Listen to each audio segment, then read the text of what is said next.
It opens that way, so it's definitely gonna come on the Yeah, deck. let's, kind of real to me. Sorry for the public, let's have a little bit problem with the camera, so we're gonna get the meeting started here. So we have everyone present here.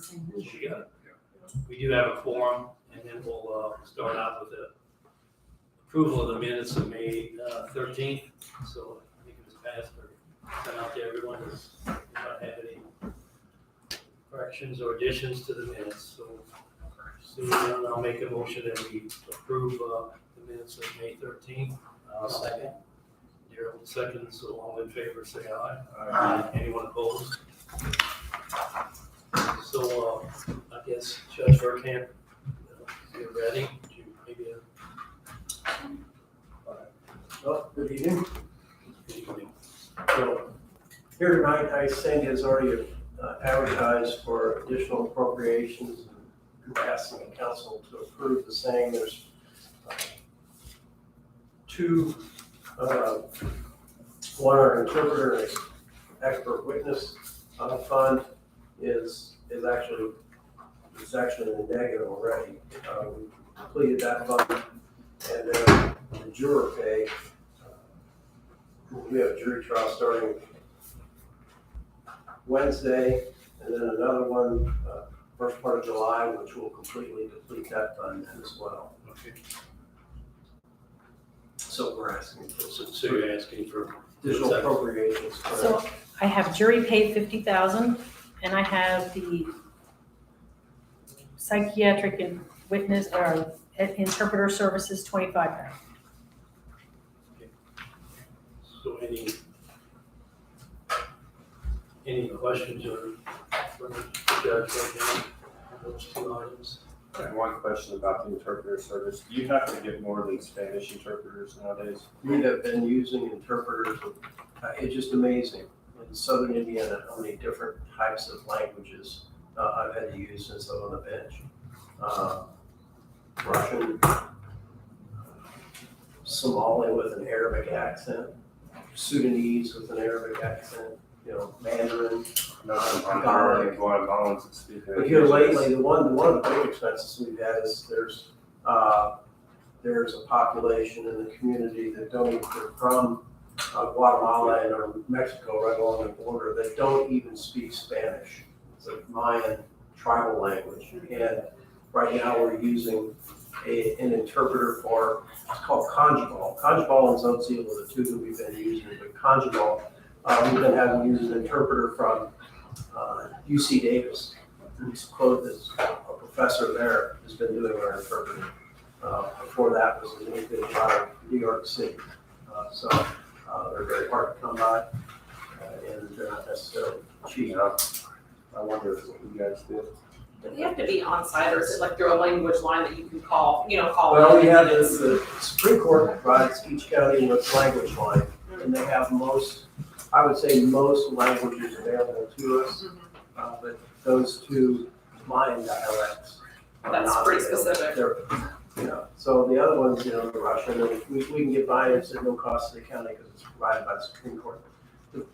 We had American Sign Language. We have, ADA requires us to have an interpreter. So we have no choice in that to provide that interpreter. The big expense in that line item this year so far, though, has been the psychologists for competency evaluations. Person facing a criminal charge has to be competent to stand trial, meaning they have to appreciate the nature of the charges, understand the role of the players, and be able to assist in their own defense. And if they have mental health problems, we're required then to have two psychologists or psychiatrists to evaluate them for competency. And that's where we run. That's usually each doctor for the evaluation is about $3,000 for just one individual. It starts off about $6,000 costs us. And then we have to require to have a hearing, then the doctors have to testify at as well. So that's really the one that's eaten our budget the most this year. We've had a lot of people with mental health problems. Is that just for jury trials? Well, that's for anything to go forward. You can't take a plea agreement, you can't do anything unless the person is competent to stand trial. So if they're, like these individuals, I think all but maybe as I'm going down the list, all but one of them were found not to be competent after the hearing. They then leave our security center, or if they had bonded out, they get taken to the state hospital for competency restoration. And once they're found to be competent, they're returned back to the community, and then we can go forward with their case. That's something totally different than the insanity. You know, if they were to plead insanity or something else, competent and insanity are two different things. So that's really the thing that's probably, I know, it's cost us the most out of that. Now, the jury, we've had several jury trials already this year. Last year, I think we set a record. We had 13 jury trials. The one thing that's been hard to budget for, you try to use history as your guide. We usually don't have that many jury trials. And the other thing is last year, the state, which I would agree with them, found that the jury pay, which was $40 if you were selected or impaneled as a juror, $15 if you came to court and didn't get selected as a juror. That was jury pay. It's too low. That was the statutory jury pay. People are coming in and say, I can't make, I have to feed my family at $40 a day. So then they increased it to they doubled it basically, $80 per day, and $30 per day if you're not selected. So that's kind of an unfunded mandate that I totally agree with. The jurors do a good job. One of the things, we have a great community. People show up, they serve. We don't have to chase them down. They get a summons, and we have nearly 100% appearance rate on summonses. We send out 60 summonses, we have 60 people to show up. Can't say that in other communities. And so I think it's important to recognize the service of the jurors. They do a good job. They're conscientious. They're smart about their decisions. And so the jury pay has kind of that increases for budgeting purposes. Maybe we didn't do a good job of that, but as I said, history is a guide. We don't have 13 jury trials in a year, but we're on pace to do that again this year. Okay, any other questions for Judge? Otherwise, I'll entertain a motion to approve those additional appropriations. I'll make the motion. I'll second it. Alex. Ryan, so any other discussion? Otherwise, all in favor say aye. Aye. Opposed? Thanks for coming in. All right, thank you. Appreciate it. Have a good evening.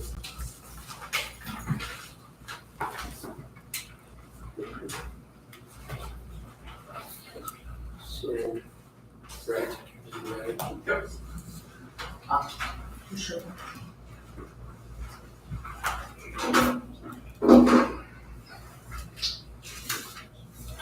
All right. Additional appropriation for the grant, the community crossing grant. So we were awarded 24-1, which was the original one, not the one you guys funded when we were funding. So we have our appropriation for the highway of the county portion, but I need the appropriation for the grant. The grant money, the contract has been assigned and approved, but you guys have to appropriate the money formally so we can begin the construction phase of it. So is that what you awarded at the, or gonna award it? Correct. Pending your guys' approval. Correct. So any discussion there? So it's really a transfer. Yeah, because the grant money will come in the next, hopefully, couple weeks. I'm gonna submit the letter to NDOT tomorrow, and then they'll give it to us. But the fact that we have the approval letter gives us the ability to appropriate that money. It's stating that NDOT will give us the money. This lets us spend it out of that fund. So it's what was $1,005,866? That's correct. 1 cent. Now, yes, the bids did come in well under that. So I had estimated $130,341,000. They actually, we awarded the contract for $1,113,091, significantly under, which I'm shocked by because it was so late in the year when we bid. I figured they would want to make their money. So it's a blessing, not gonna lie, but we're really only going to get from NDOT $835,486.31, but I think you guys have to appropriate the full, and if we just get so much, I think that's what we've done in the past. All right, any We, questions? we moved their share into it, now we're moving the grant and then we're gonna appropriate all of it, just so you know. No, ours is already appropriated, Yours is coming out of your one. yes, we're We gonna didn't pull move it, it. yeah. We used to move it. We used to, correct. Any questions for Brent on this? So, otherwise, I'll entertain a motion to approve that. I'll make the motion. Okay, Doug has made a motion, we have a second. I'll second. Sonia has seconded, so any other discussion? So all in favor, say aye. Anyone opposed? So that all you have? That's all I got, unless you Thanks guys for got fixing that. anything for me, no problem. You gotta say it, make sure it continues. It's his fault that it does that. I never have any trouble unless he's here. All I gotta do is walk in and it's, Well, thank you. Thank no problem. Okay. 4-H Council, Scott. You can follow along with me to be. Good evening, council. Introduce Yeah. yourself to the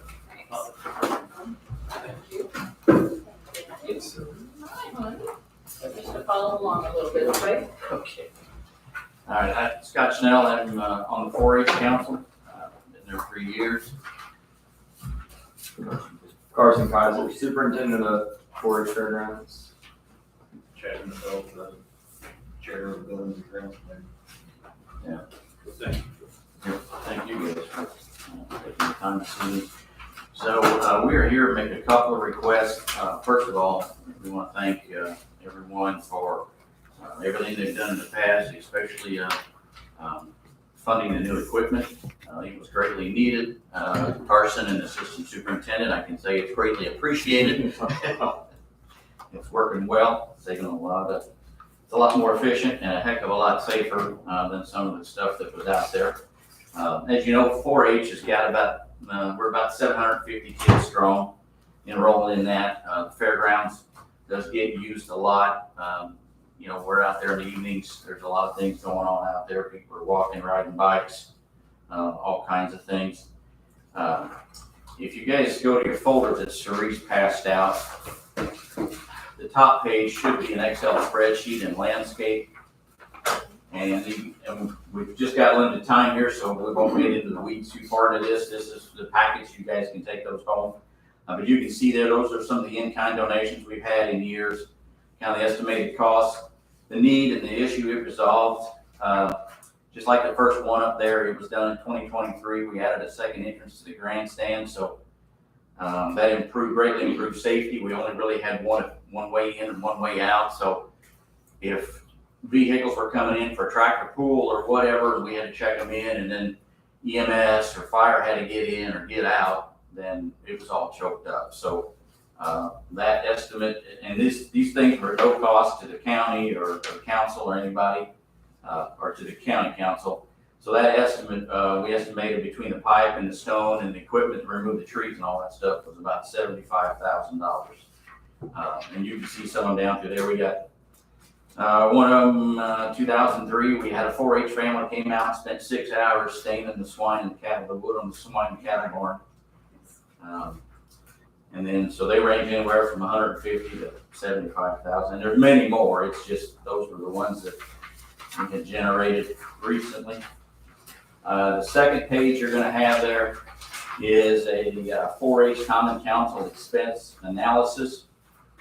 I believe you guys might have seen that before. We talked about that when we had when we were in here looking at the equipment. I mean, you can see the price of diesel fuel went up 185% in 4 years. Unfortunately, a lot of those things have not come down to where they're reasonable. Hopefully that starts to trend down. The next document you should have should be in October 2021 through September of 2024. That is our yearly budget. I will point out on the October of 23 to September of 24, obviously September of 24 is not here yet. So a lot of the expenses on the 4-H side down through there, like line item 2002, 2003, those numbers will go up. as fair gets close and we start paying for things. Item number 2006, fair entertainment expense. You can see it was 22,000, 40,000. This year it's only 7,800, but that's just for contracts that we've signed to get people committed to it. So those numbers in that column after fair will be larger than what they are now. So What's the DuBois County Park Department on 2080? What is that? At the bottom of the expenses, I'm curious what that is. That's our split.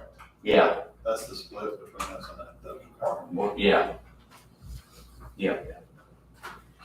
And then you also in that packet, we're not gonna go through these all the way, but you should have all of those funds, the line item funds listed there.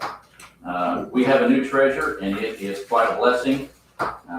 We are able to generate some accurate, comprehensive reports. So we won't go through these. You guys can take these home, look at them. It breaks down each one of those line item categories for your review. So that is some of the information we have in there.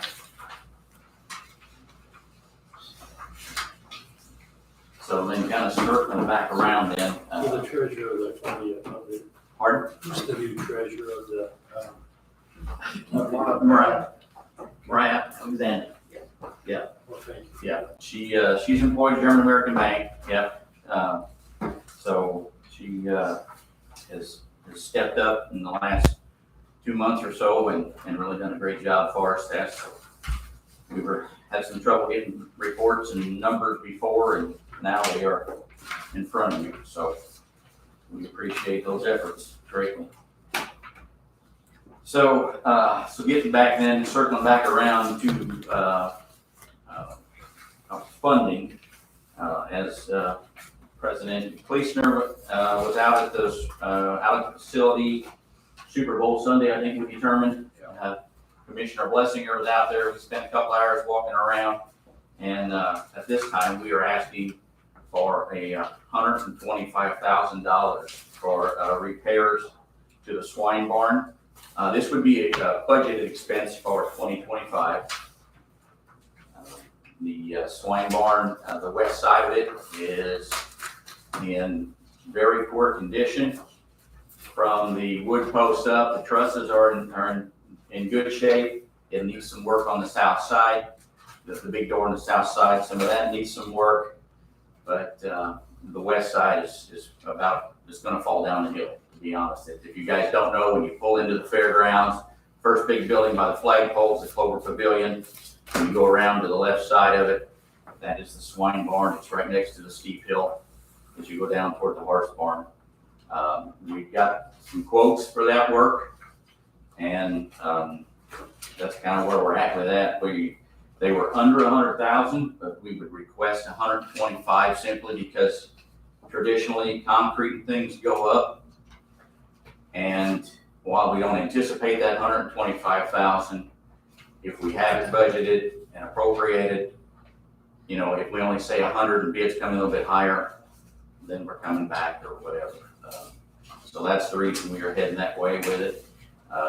The scope of the work at this time is going to be, there's a wooden wall. They're going to demo that wooden wall, cut the post off. They will put bracing in, brace the trusses, take out the third west of the floor, which is cracking, and it's starting to, if you put a level on it, it's starting to slope down the hill. They will excavate all that, demo it, haul it off, build knee walls, 3-foot high knee wall with concrete, and then set posts on top of that. Because like I said, from about from the wooden walls up, everything is salvageable. We did get a price for complete demo and or to rebuild one, and it was $257,000. Yeah. For a new building. For a new building, yeah, demo. That would demo and, yeah, that would be a demo and building a new building. So that is kind of where we're at. Like I said, we would like to budget that for 2025 and get that repaired. I think if you, later on this evening or at some point in time, when you guys look through the budget information we've sent you, I mean, we're not buying soft drinks and bubble gum with that stuff. It's, everything that's on those lists is, expenses that, that unfortunately I don't know what we could cut, I mean, a lot of it's utilities, insurance, salaries. That's kind of where we're at. We do have, our council, we've got, a good group of 15 of us. I must say 3 years ago when I got on, we didn't even know when these meetings occurred. Everybody is a lot more proactive now than reactive.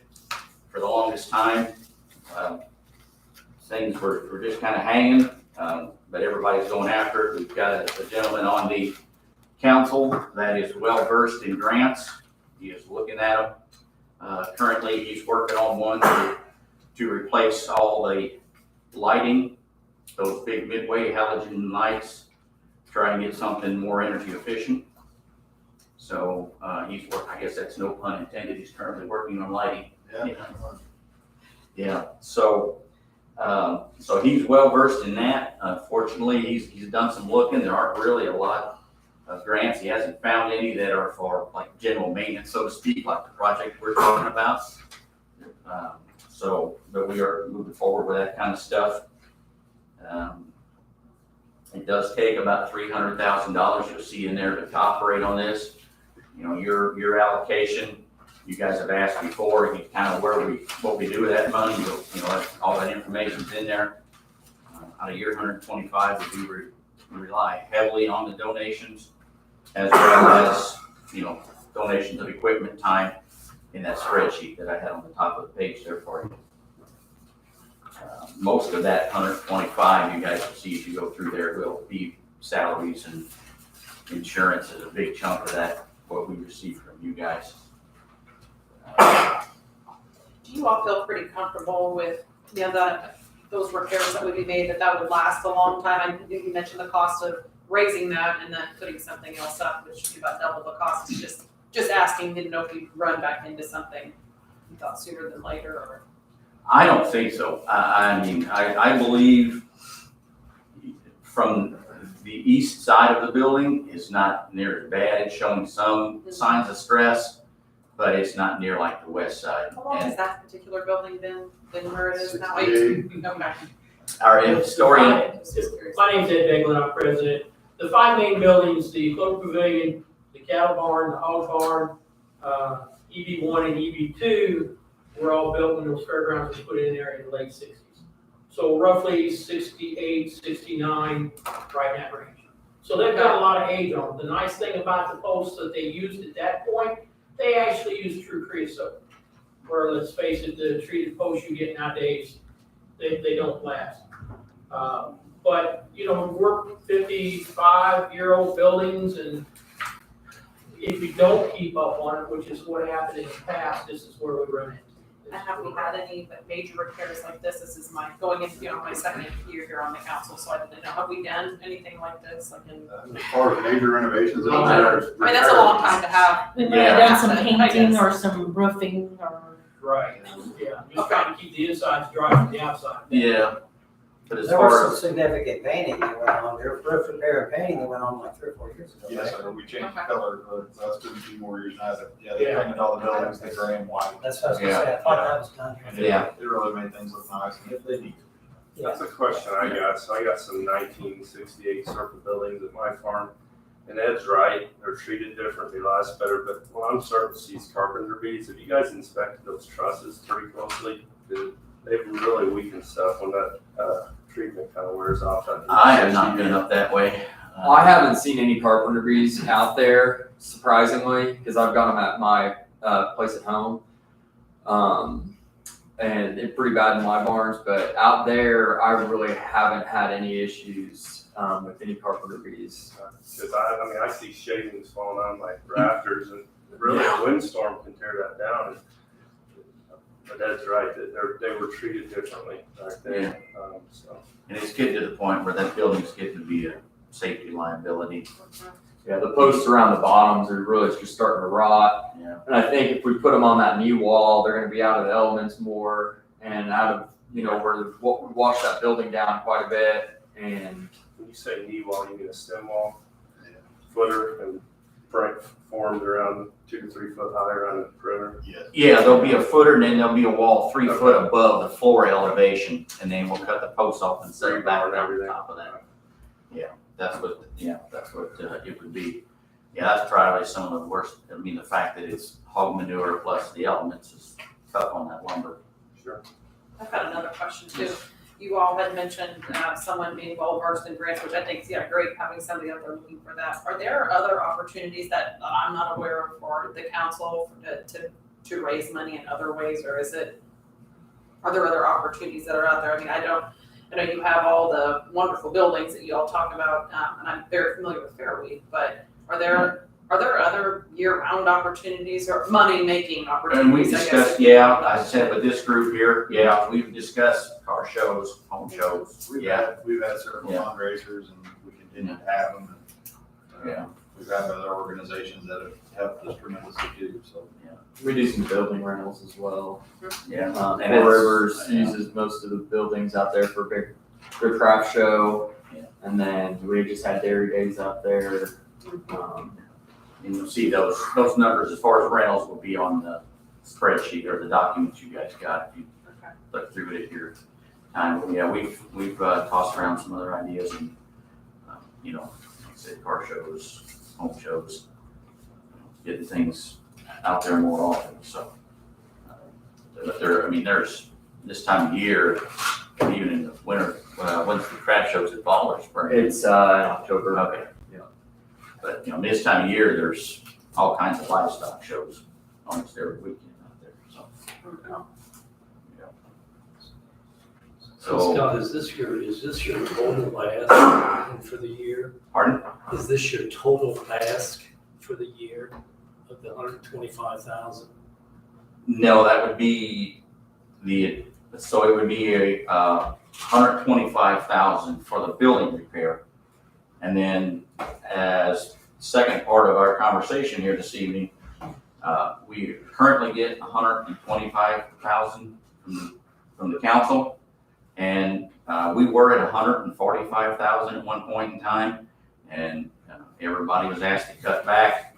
The 4-H council cut back, and ours has never really gotten back up to that point. So we would request an additional 20,000 to get us back up to where we were prior. So your total, your ask is 145,000 for operations, I'll call them. Correct. And you're asking for 125 for this building. Correct. Yes, sir. Yes. From 2025. 2025. Yes, sir. Yeah. So that 270,000 total that's for Yeah. the Yes. 125, and then the additional 20. 270. Why was the 22 fair, why was the fair income so low? It seemed like that COVID scare was over. It was half of what 23 was. You got a projection for the 24 fair? The 24 fair, we're having a couple of free ride nights. Free to the attendants, not free to us. But, so we're hoping to get those. And we had one evening last year, and if that's an indication, we're gonna have a couple of big nights again this time around. I think on that 2022 question you're asking, we paid for a couple events that didn't really, Yeah. the proposer said it was gonna be something amazing and they were bringing blah, blah, blah people, and it didn't pan out. We had 2 nights of different events, paid events. I think that was a big hit on us. My boys like wrestling. Well, the wrestling went over decent, but they didn't bring near the crowd they said they were.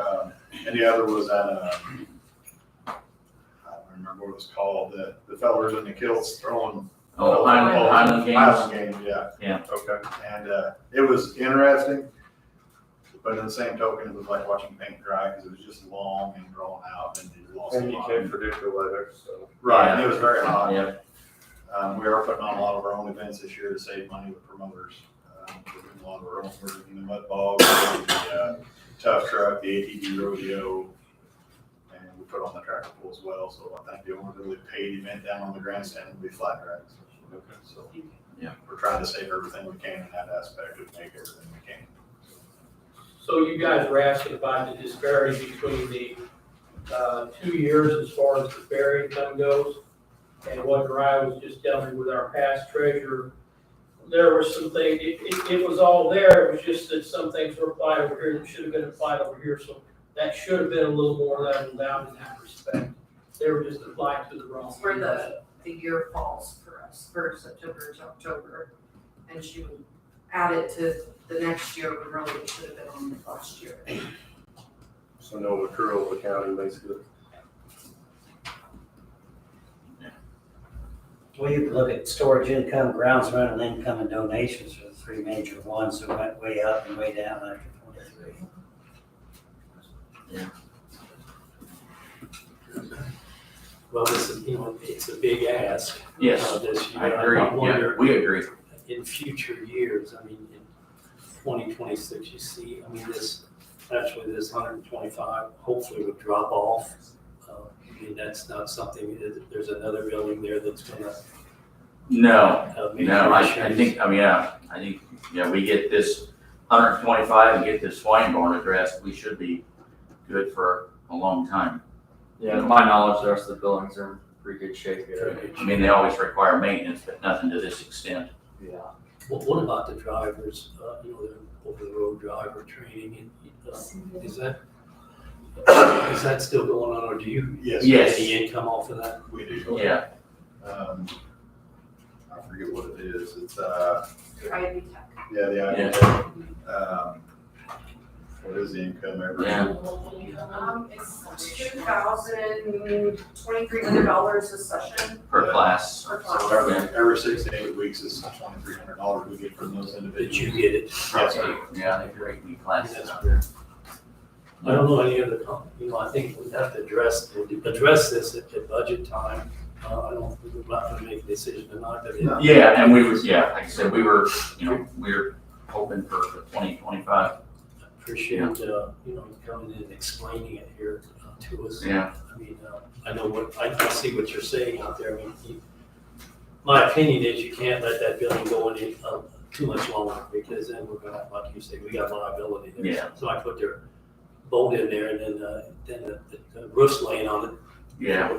And it's even little things like the cracks in the floor have opened up last year. The ground hornets were building nests in the cracks in the floor, and some of the 4-H kids got stung, and of course we had to seal it up. But, so, I mean, it's like the floor just, yeah. when it's going like that. And if any of you guys, care to come out there and walk around, Sandy has my number, she's got Ed's number, and any of us, Carson, will be gladly meet you out there and walk around some evening. Take a look at, hopefully not this week, let's wait till it's all. And during budget time, if we have questions, we may. Yeah, we're available, come back at any time. I just say that I feel like that building is basically like the tractor that Bob got by with. I mean, we got our money's worth. Yeah. And he did a good job with it, but, going forward, whether we approve this or not, I just say if Carson knows of anything major that he can see coming down the line, that we get an idea. Yeah. And then we can do some fundraising activities and or have some kind of budget allocation ahead of time so that we don't get whammy. But I mean, obviously the building has to be repaired. Yeah. We did meet with the commissioners 2 weeks ago. I think it was their last one, yeah. And they were in support of the $125,000 repair, and then also the additional $20,000. So we did meet with them. So. Any other questions? So, hearing none, I appreciate you coming out. Certainly. Thank you for taking your time to come in. Yeah, thank you guys. Yeah, thank you for your time, I really appreciate it, guys. Yeah, thank you. Please, everybody come to the fair this year and see what we're doing out there, see what the kids are doing. Okay. Work hard.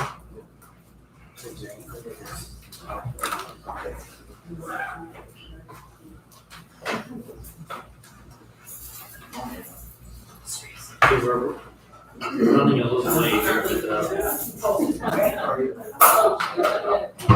we're running a little late here, but Jim or Travis, if you come down, I guess we're ready for you.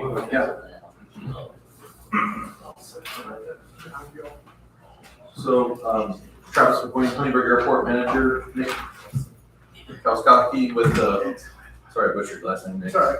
Wolford Engineering, Jim Hunsinger, Airport Board President. Just following back up, really appreciate the opportunity to present last month to the council about our Honeyburg, Foster Jones, Honeyburg Airport, Foster Jones Terminal Building. And appreciate some of the conversations we've had between then and now. With that, I think the council is in receipt of our letter. That gets sent out. A couple of things that have changed, I believe maybe one or two council members are aware of it, is Radius Indiana did advise that the RIF dollars and cents grant that we had applied for, about $100,000 there, that appears that we will receive for this project. So very appreciative to Radius Indiana. Also, Grow Du Bois County, there was about $40,000 I think allocation. It looks like that we will receive for this project and to move forward. So with that, and yeah, it is good. We're gaining some momentum and some steam. At the pleasure of the council, any questions that we can answer? Or Can you, please, would you be able to give us an update on, I'm you said sorry. you had a meeting? I'm You're allowed to I'll get share back any to of that with us? Yeah, what we've been involved with all day today. So we shortlisted 3 contractors that have CMC or CMAR capabilities. Today at 10:30, we started our first interview, 1:30 or 11:30, 1:30, and so we're the board's in the process of selecting that partner. One of the very specific questions that was brought up is for our budgetorial number. The hard number is $5 million. With $5 million, 1.25-ish is nothing but dirt work. We talked about, having to move dirt, build an entryway, let the pad set, that kind of thing. The question was brought to each one of the interviewers today: is $5 million a reasonable dollar amount to move forward with this project? All the dirt work, all the building on direction, all that stuff. And all 3 concurred with that. All 3 concurred with that. So they're really looking forward to coming on board early to help us get into the details of that project and advancing that, moving the dirt. Hopefully here still in the fall. Some of the schedules advise that it'd be completed by next fall. So there's some contractors that move really fast, others that proposal schedule times in the 26th. So, but that was the biggest kind of question that I brought to their attention of your concern. The other kind of important thing I want to share with you is every one of the contractors we're talking about utilizing local labor coming out of the Union Hall. This is a Davis-Bacon, FAA project. And or local contractors that can check the boxes for Davis-Bacon certified wage scale rates and things like that. So I think that's super important that we keep that any dollars that are used for this project local here, supporting our local Du Bois County residents and contractors and companies alike. So I know one question before you had asked us to make sure the local contractors were giving us the specs and let them bid on it. We did give the local contractors, Rush Cramp, Jasper Lumber, Cypress, and then we used Little Brothers, which is out of Evansville, Bloomington, and RL Turner out of Indianapolis. So we did get 3 that responded back. We took one afternoon, I think it was, we went out with them, took the site, we sat down at a pre meeting to discuss the requirements. And we had 3 people come back with bid packages. One was Cypher, the other was RL Turner, and the other one was Little Brothers. So that's the 3 we shortlisted today. We just interviewed all 3 of them. And tomorrow night, we've got a board meeting scheduled just for this tomorrow night to finalize the selection. And then we're turning right back around and handed over our paperwork to the FAA as we presented last month to you, that FAA paperwork needs to be in their hand by June the 20th. So we're going to check the boxes and keep their deadlines. Jim and Nick had a conversation with the FAA today, in fact. So yeah, that's where we're at. So again, can you say the timeline a little bit so we understand the timeline? So what happens Nick, when why don't you step up here, Nick, and add a little bit, because I don't have all my documentation, but I think we're. What timeline are you if you select that person, The CMAR contractor you're gonna work Sure, with, so- then where do we go from here? The selection of the construction manager at risk is the step, call it step one in the process. We'll then have a design, we go back and forth to finalize the design to put it to a price that we've all talked about just recently. At that point, they'll take it, and they being construction manager at risk will take the project and bid it in certain packages. My assumption would be that it would be an earthwork and utilities package, and then the building itself package. That will probably be September, and then you essentially move forward with actual groundbreaking in Q3, Q4 this year. Okay. And then, depending on conditions, their specific schedule, lead items, stuff like that. Travis has already talked, the different companies are fluctuating in end dates, but most likely it would be complete by the end of next year. Does that answer your That's schedule really question? good. I didn't know, we talked about Yeah. that it had to be done by 2028. I thought, well, is this gonna get, pushed out there? Yeah. Right. As soon as we, as soon as they award us 3.3, we'll be on the process to start moving. Right, so we're gonna turn the paperwork over to the FAA on June 20th.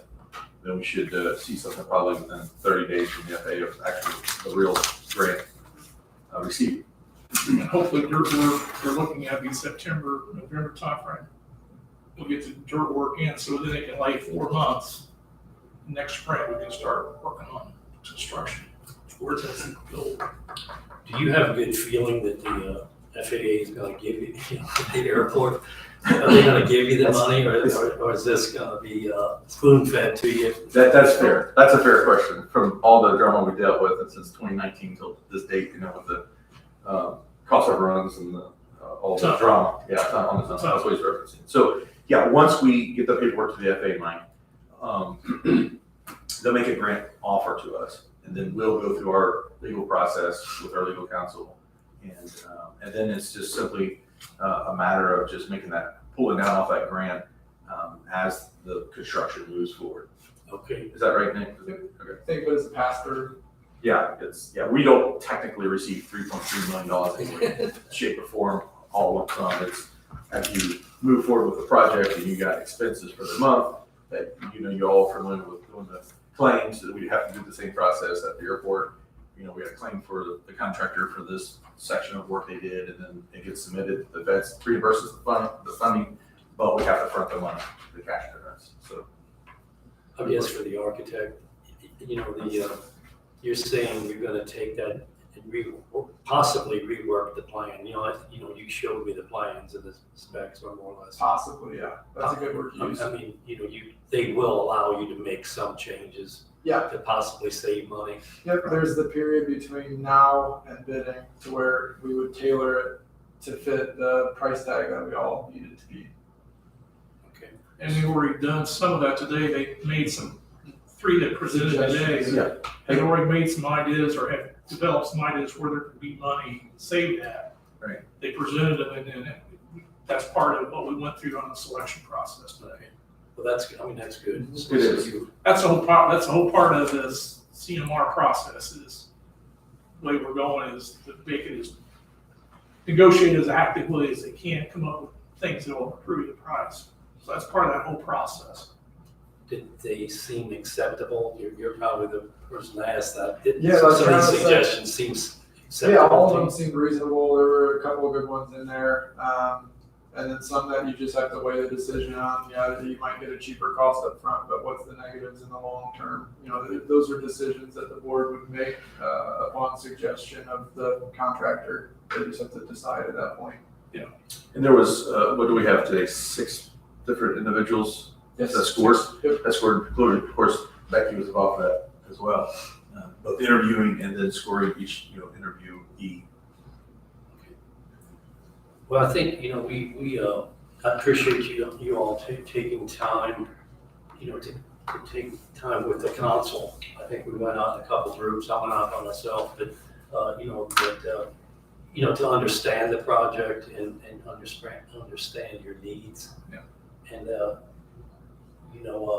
I guess I want to make a suggestion. I know you asked for, the letter here asked for $1.5 million. And, I'll just put my thinking out there and discussed it with a couple of people, but I thought we would, as a county, that we would possibly put out 500,000 as a contribution to the project. And then we would look at you have to make this decision in 3 days, which kind of put us in a corner. But we don't want, personally, I don't want it to fail. I'd like to use that money. So I would suggest maybe the council would approve $1 million loan for 20 years and make the first 3 years interest-free while you're building and getting your feet on the ground and get the building on. You'll have that part interest-free. And then the next 17 years, you would have to pay a 2% interest to the county. And then at the end of the 20 years, then the payment, the $1 million would balloon, and you'd have to pay us back as a county. I mean, that's a suggestion. Do you think that the airport could even pay that loan back? That's a great question. I can't speak right now if our dollars and cents are not going to get through the project, where we will stand. We're trying to hold a little bit of powder to some of the contingency concerns that may pop, that we just, unforeseen things, So that's kind of the. I mean, just looking when we met at our revenue streams, it would be difficult. Right. I think I think that could take probably 50 years to pay off. Now, I think my thoughts on the loan process was maybe we would get some donations towards it that you can make large payments for it. And do you foresee that happening? Anybody kicking in some money and saying we want this as well? We're asking. Yeah. Are you getting any? I mean, it seems like we've raised 140 so far. Right. We're still waiting on 2.0, ready funds 2.0 to make a decision. So I mean, it's kind of like if we back this with this loan, I mean, the loan could be paid off quicker. It could be, if we get donations or like Ready 2.0, if they come through with a large sum of money, which we've requested $1 million from them, yes, we could probably pay it back. Because I just feel like if we don't get a grant or we don't do something drastic, there's no way you're going to pay off that loan. If someone doesn't donate it or you get a grant. Right. There's no way. Yeah. That's just my thought. It would impact our It operation. would be near impossible. I mean, just kind of going through the budget with you guys the other day, I don't know how you could do it. Yeah. Travis, can you guys put on a debt fund? I don't know if Phil, you guys- Phil says we can do general obligation budget and loan agreement, so. Yeah, I didn't know if you guys could do a debt fund to Right. put on the tax rate, so you're Oh. increasing everybody's taxes. Oh, I see, yeah, I didn't know if you guys could do that or not. that's a Phil question, I don't know. I'm more along the lines, there's no way in the world I would support $1.5 million. But at the 500,000, I would almost view the $1 million loan as a maximum and leave that as your goal, that you don't use nearly the $1 million. If it sounds like there's a possibility that the federal government's $3.3 million grant, if they're allowing you to cut some cost off of that project, basically, then that can kind of increase their share, if you will, of the project. Indirectly, if we can take some whatever acceptable cost out of this project and still maintain their 3.3, then that basically their share goes up, our share goes down, and then your board as the airport authority, as a taxing entity, then this leaves you with the responsibility of doing whatever you have to do for donations, cutting corners where you can, to where it becomes manageable for you guys, on your end. I see that as kind of a compromise in ways that, I think it would be similar to what we did with the loan you gave us before. We never did touch it. We had it there if we needed it, we always tried to make it. I think if we can get the donations, pick up the grants, a couple of grants that maybe we won't use as much, we may have to use some of it, but we wouldn't use the whole amount if we didn't have to. Well, Is that fair, Travis? I mean, that's just the way. I think that needs to be your goal. We hate to, or I can't speak for everybody, but I hate to end up, that, like Brian said, it's a once in a lifetime opportunity where the federal government's going to kick in and help with that much. this big of a percentage to get this accomplished. You know, I've talked to pilots, you know, that fly in here and stuff, and they say this is one of the last airports they'd like to fly into and have to have a layover and stay. So I think we're on the right track, but as far as, you know, you guys having skin in the game, I think the $1 million is a maximum with the goal of not using any of it or a minimal amount of it, you know, as much as you can through donations, and you've got a lot of opportunities to do it there. And I think that increases the government, the feds portion of this, you know. The reality of this, that's just how funding works nowadays. The reality of this, that's just how funding works nowadays. Other questions? I just say the reality is, you know, that's the face of the county for the business executives that fly in here. And we have an antiquated building, but if we don't have some hope or optimism that this thing's gonna be able to generate a little bit more net revenue or income, then I don't see how it's even feasible in today's environment. I think we may be pleasantly surprised by something that generates or that an opportunity that presents itself. I sure hope so. If we're going to spend this kind of money, even with the federal contribution. I mean, to be honest with you, if we have essential services like EMS and police that are struggling, and then we spend this money, which I was going to ask you, did you guys ever draft that letter with the board and yourself, Travis, to explain this explicitly to the public, to answer questions that I can't answer or any of these other people? Because they're going to want to know. And 99% of our population doesn't get to use that place, to be totally honest with you. So, and I think it's a great thing. I think you're definitely need, what Daryl said is so true. I mean, you go to Indy Exec and you fly to Huntingburg, you're going back in time. And nobody wants to sleep in there. But if we can't say that we're gonna do something, this isn't gonna give us some leverage to enable some kind of future revenue, that's a tough sell to the average Joe that never gets to go out there and use the thing. So I think you will get opportunities from this. And I know you're the guy that will look for them, but I sure hope we can. I agree 100%. I've been on record a lot as not wanting to raise taxes and, you know, trying to come up with creative ways to, you know, help fire departments and things and ways to, you know, categorize wants versus needs. And, you know, it's a unique opportunity, but it's a tough sell at the same time.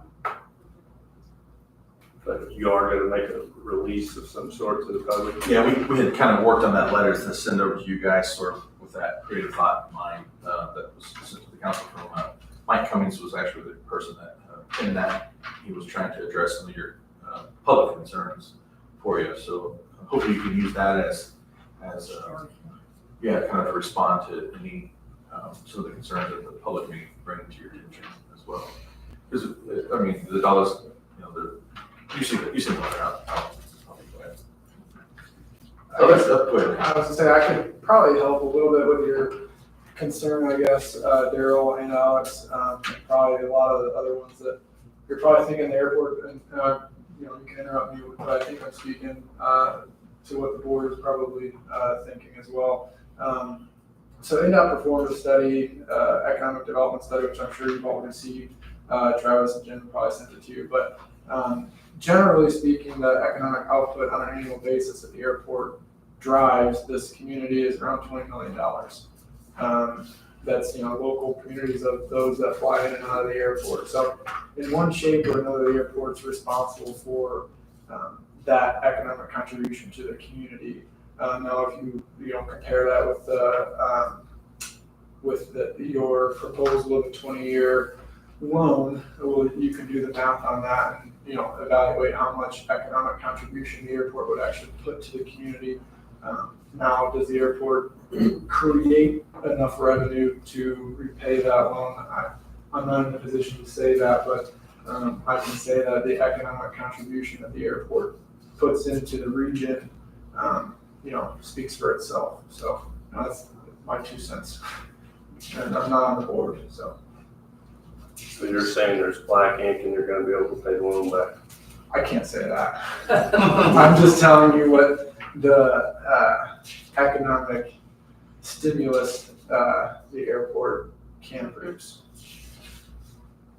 I think that's one of the reasons why So we're saying that we wanna Yeah. support that in Yeah. some fashion, recognizing that just, and knowing too that it does carry a, hefty price tag. And I do agree with Alex and that point of people not utilizing it every day, but I know that they benefit if somebody could be responsible for somebody's job that's out there because somebody was able to fly in to make a deal. You know, that, I know that's a trickle down effect, and so I think that that's gonna be really important, that communication that you all might have with the public on that, so. And I guess, sorry.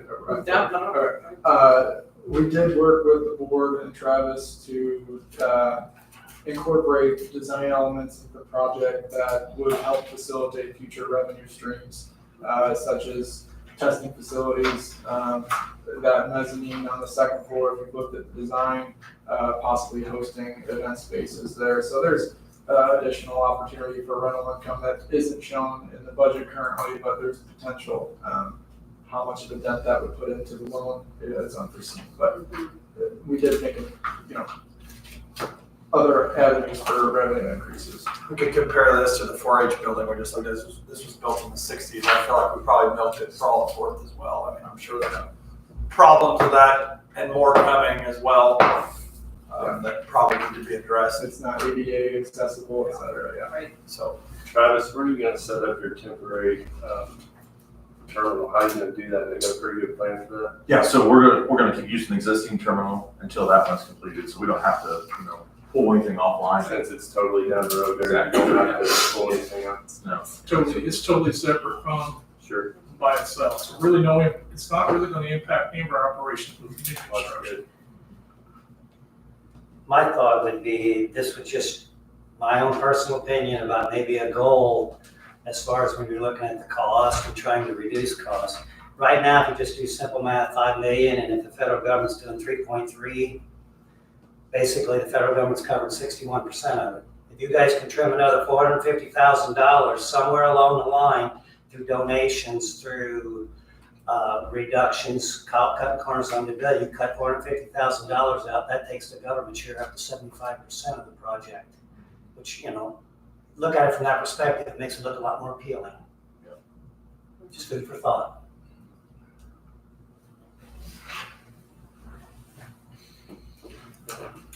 I mean, we gotta make our decision today, right? Because we gotta go. Well, they got it On the 3rd, right? Yes. 3 days.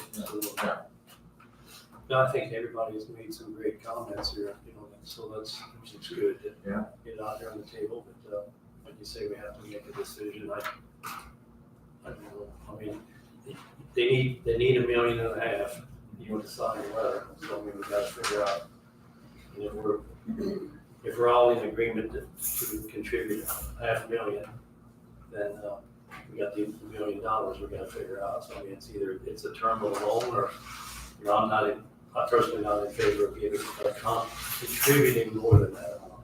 How would the loan look? I think that would be, how would we address that loan? Does that have to be figured out today, or can we figure out the terms of the loan? They need the confirmation, but then the county attorney would probably draw, I think right, would draw Phil paperwork. would have to get with the county attorney, that's the way we did it the last time, Right, and they prepared the paperwork. And I spoke with our county attorney, and he's on vacation today, otherwise he could have put in, but I said, well, we have to make the guidelines before we can get them involved. I don't mind, in the past, I think, and I look back, and I think some of your notes here, I mean, when you bought the farmland, I mean, that was a 20-year loan. Zero interest loan. Zero interest loan, and, but it was paid back. And it was paid back early. So, How quick was that paid back? I can't recall that. Do you remember how you paid it back? Was it from FAA loan, that was FAA money, we bought it with county money, and then the FAA gave us the money to cover it, we paid you back, if I remember correctly. And that option is still available today. We can always look at FAA funding for all these things. So, I think I think the interest rate to me is fair, 2% for 20 years, or, I think any of this, to me, would be contingent upon you receiving the $3.3 million grant, and that the terminal will be constructed. That's what I would want in this agreement. Sure. That we're not just gonna give you $500,000 and then nothing happens. No, we wouldn't want, we're not. You would. Well, I mean, just so. But yeah. So, I mean, let's just I mean, what I presented is a 2% loan, first 3 years interest-free, 20, and then a 20-year loan, 17 years that they pay us back on 2% of the money that they've got borrowed. And then it would balloon after 20 years, whatever you know, or sooner. If you had money to pay, if you get all these donations, you wouldn't be drawing on them. Hopefully, Is that your motion? yes. I'll second the motion. For the $500,000 contribution and $1 million loan, three years, interest-free, after that, 2%, back up 20 years. Right. And all contingent on, That they received the $3.3 million grant. and then move forward with the project. Yes. And the million is the maximum to allow them to get the grant. They can sign off on the 20th. 3 days, well, no quit. Does that make sense? So we got a first and a second, any further discussion? Now you just seem a little somber today, is this okay?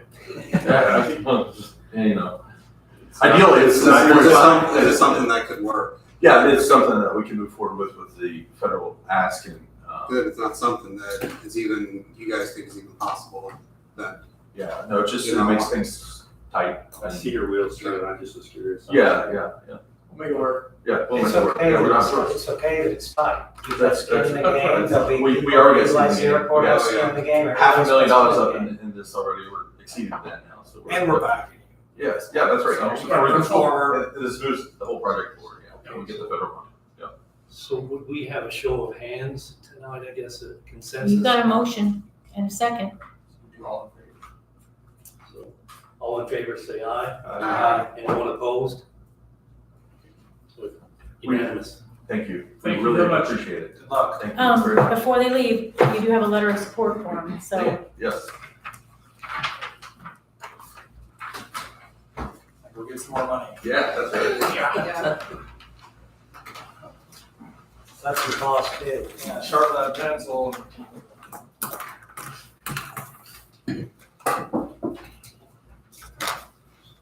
So we'll start with the letter.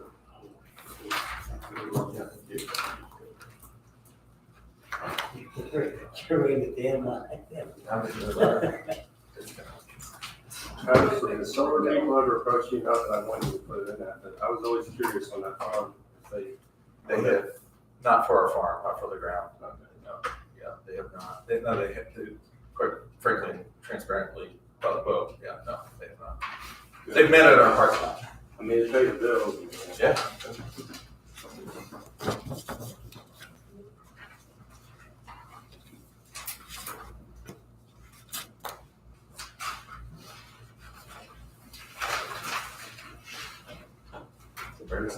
So Mike, do you want us to have Phil get in touch with your Craig. attorney?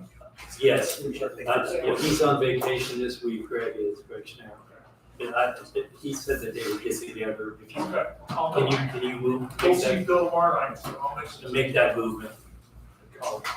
Thank you, thank all of you. Thank you. Sheriff Tom, I'm sorry, we'll run a little late, but That's quite all right. You wanna wait till the bathroom breaks through? yeah. Oh, both gone.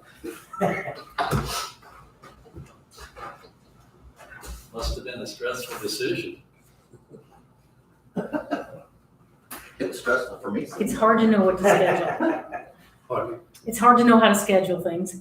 No, that's okay. Well, especially. We got started there. Yeah, we'd be on time, that camera was working. It's Brent's fault.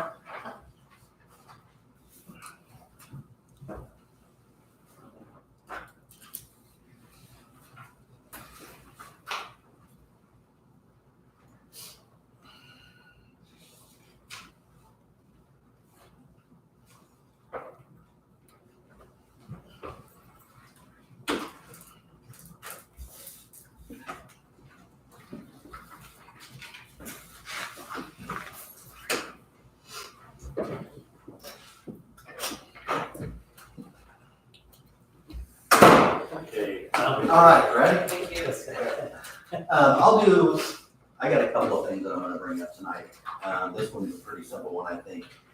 So moving into the new jail with the sex offender registry coordinator, we got new file cabinets for her, and now all the file folders don't work. So I'm requesting if we can get $500 out of the sex offender registry to buy new file folders for the new file cabinets. Doubt if it's gonna cost that much, but she thought $500 would be more than enough to cover it, so. And that's for the registry. Or the registry, yeah.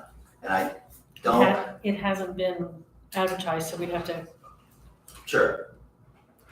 Is that 30 days or something like that? we'd have to do it at the July meeting.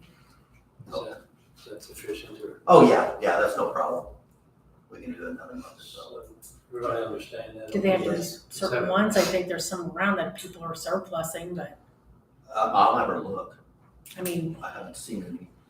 I think there's some downstairs in the EMA office that they left, just to help you out. Yeah, this is what I can see, but this is what I don't really understand. Oh, she just need the folders. The file folders, yeah. I was thinking cabinet. Oh, no, we got the cabinet, that's the problem, the new cabinet. This is pretty non-contentious here. This is your easiest ask. We'll cut this one. So you want office supplies in the sex registry in $500? Yes. So can we have a show of hands, who's in favor of spending that $500? All right. This is We'll good. get that money. Thank you, Tom. See you tomorrow.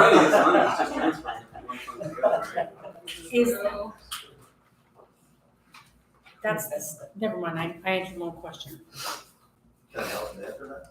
No, we have two sex registries, one's the state's and one's ours, and I think it's Be the never hours. mind. Yeah. I answered one question. Okay, good. This one here, I know I gave you an email on it, but I made you some copies anyhow. This was the commissary resolution that was recommended by the State Board of Accounts. We never had one here. Going through the audit, they noticed that there was several things that were purchased from the commissary that were legal purchases, but they should have been taken from my budget and not the commissary because we didn't have a resolution. So I had Greg, I took a resolution from what my attorney had, gave it to Greg. Greg revamped it, sort of what you did for community corrections. And then I sent it to the State Board of Accounts. They approved this resolution. It just needs to be adopted by the county council. And I did say that there was one line item on section number 6 on page 2. That was, we need to fill in a number that you are comfortable with. I checked with other agencies that have this resolution, and it's all over the board, anywhere from $1,000 to $15,000 and everywhere in between. Everything that I have ever spent commissary on falls under the statute or one of these 17 proposals.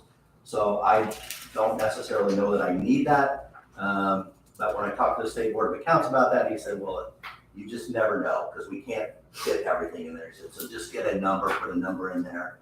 That might get you through until I can come back to the next meeting and ask the council for approval on that specific item, whatever that may be, if that makes sense. Meredith, you looked a little confused on that one. Does that make sense to you? Well, no, I think so. Okay. Meaning just that amount would be allowed, you would still have to come back and tell us about it later, does that make sense? No. You just.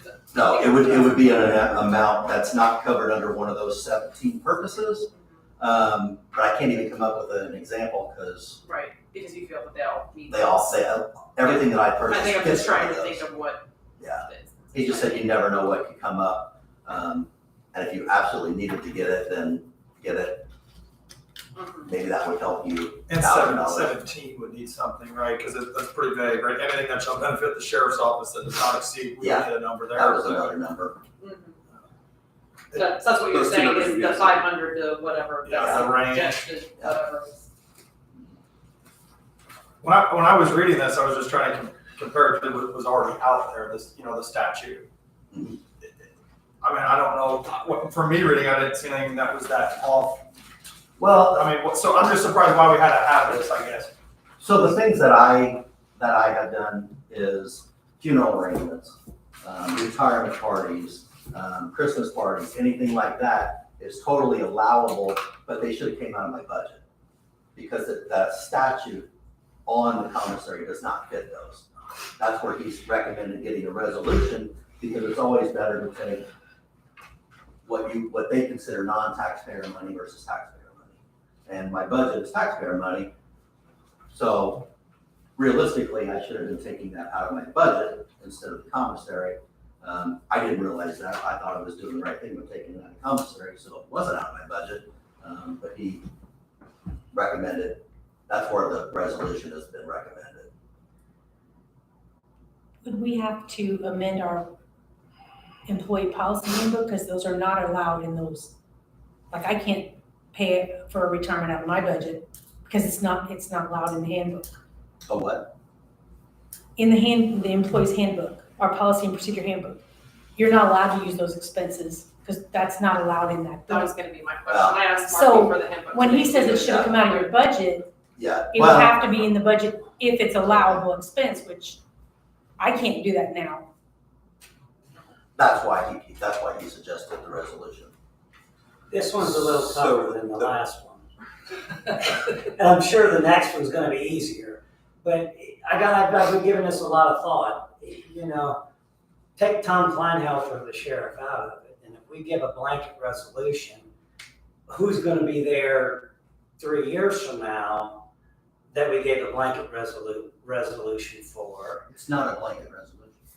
If we give you a certain amount, right, anything under that certain amount, you would be able to spend, right? Say if we say that's $1,000. Right. So now here's where I'm going with it, kind of looking philosophically, bear with me.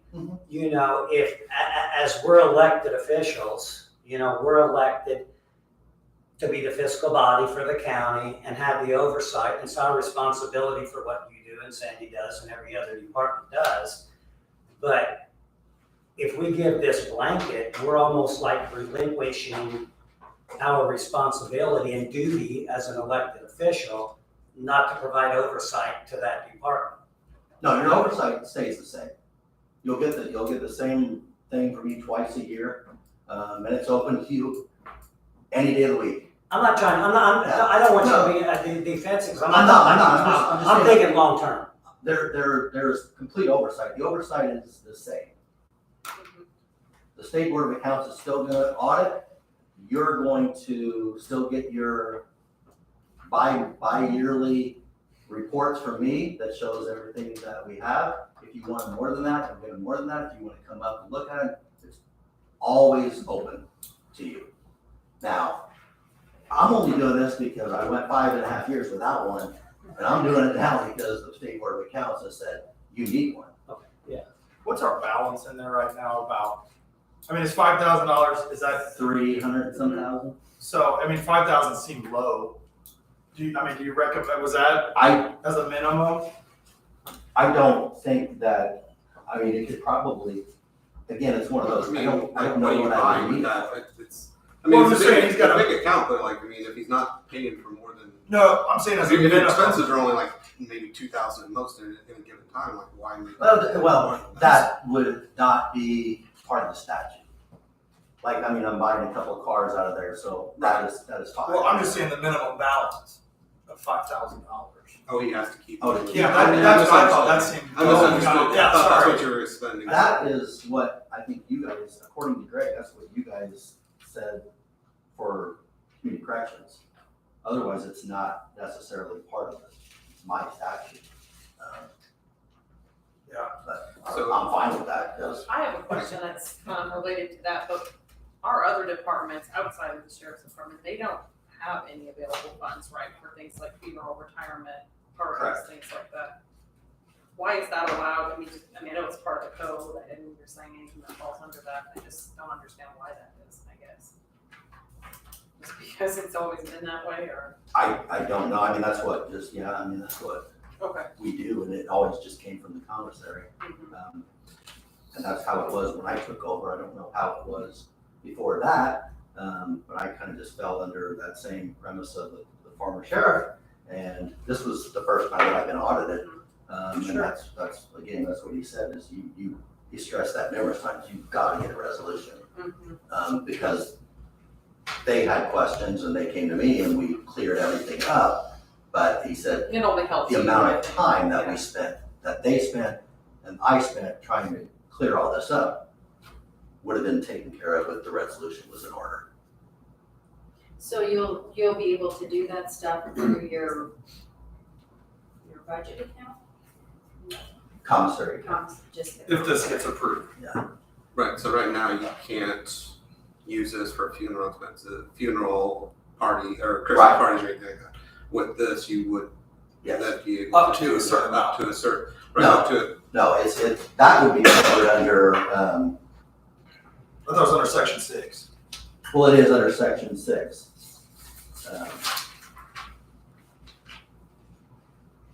Okay, I understand. So I mean, like, we said $1,000, you're. Yeah. expenses associated with special events, no, that's. I Or employees, such as- reread that now, that makes a little more sense. We just thought we're all reading it right. Meredith, if I can say something, I think the difference is you same with other departments. Sure. So one is budget, tax first money, and this is commissary, so it's like self-generated account under Sure. commissary, No, I- that would pertain to other departments. I understand that that's, how you raise those funds, I do. I think it's extremely relevant, because in southern Indiana, we had an example of sheriff, an abuse commissary, if you know Sheriff Jamie Hill? I do. And that was a complete disaster in Clark County, what he did. That was a lot of people that failed to do their job. Exactly, so what you're doing is being as transparent as possible, and you're gonna be okay with state board of accounts. And I know you weren't gonna do what Jamie did, but that question is eliminated when you do this. Agreed. Because that was an abuse of power. That was abuse. Do you have a recommendation of what you would like to see in that not to exceed number? Now that I reread it, I would think, I was trying to look it down here on some of the things that we do go,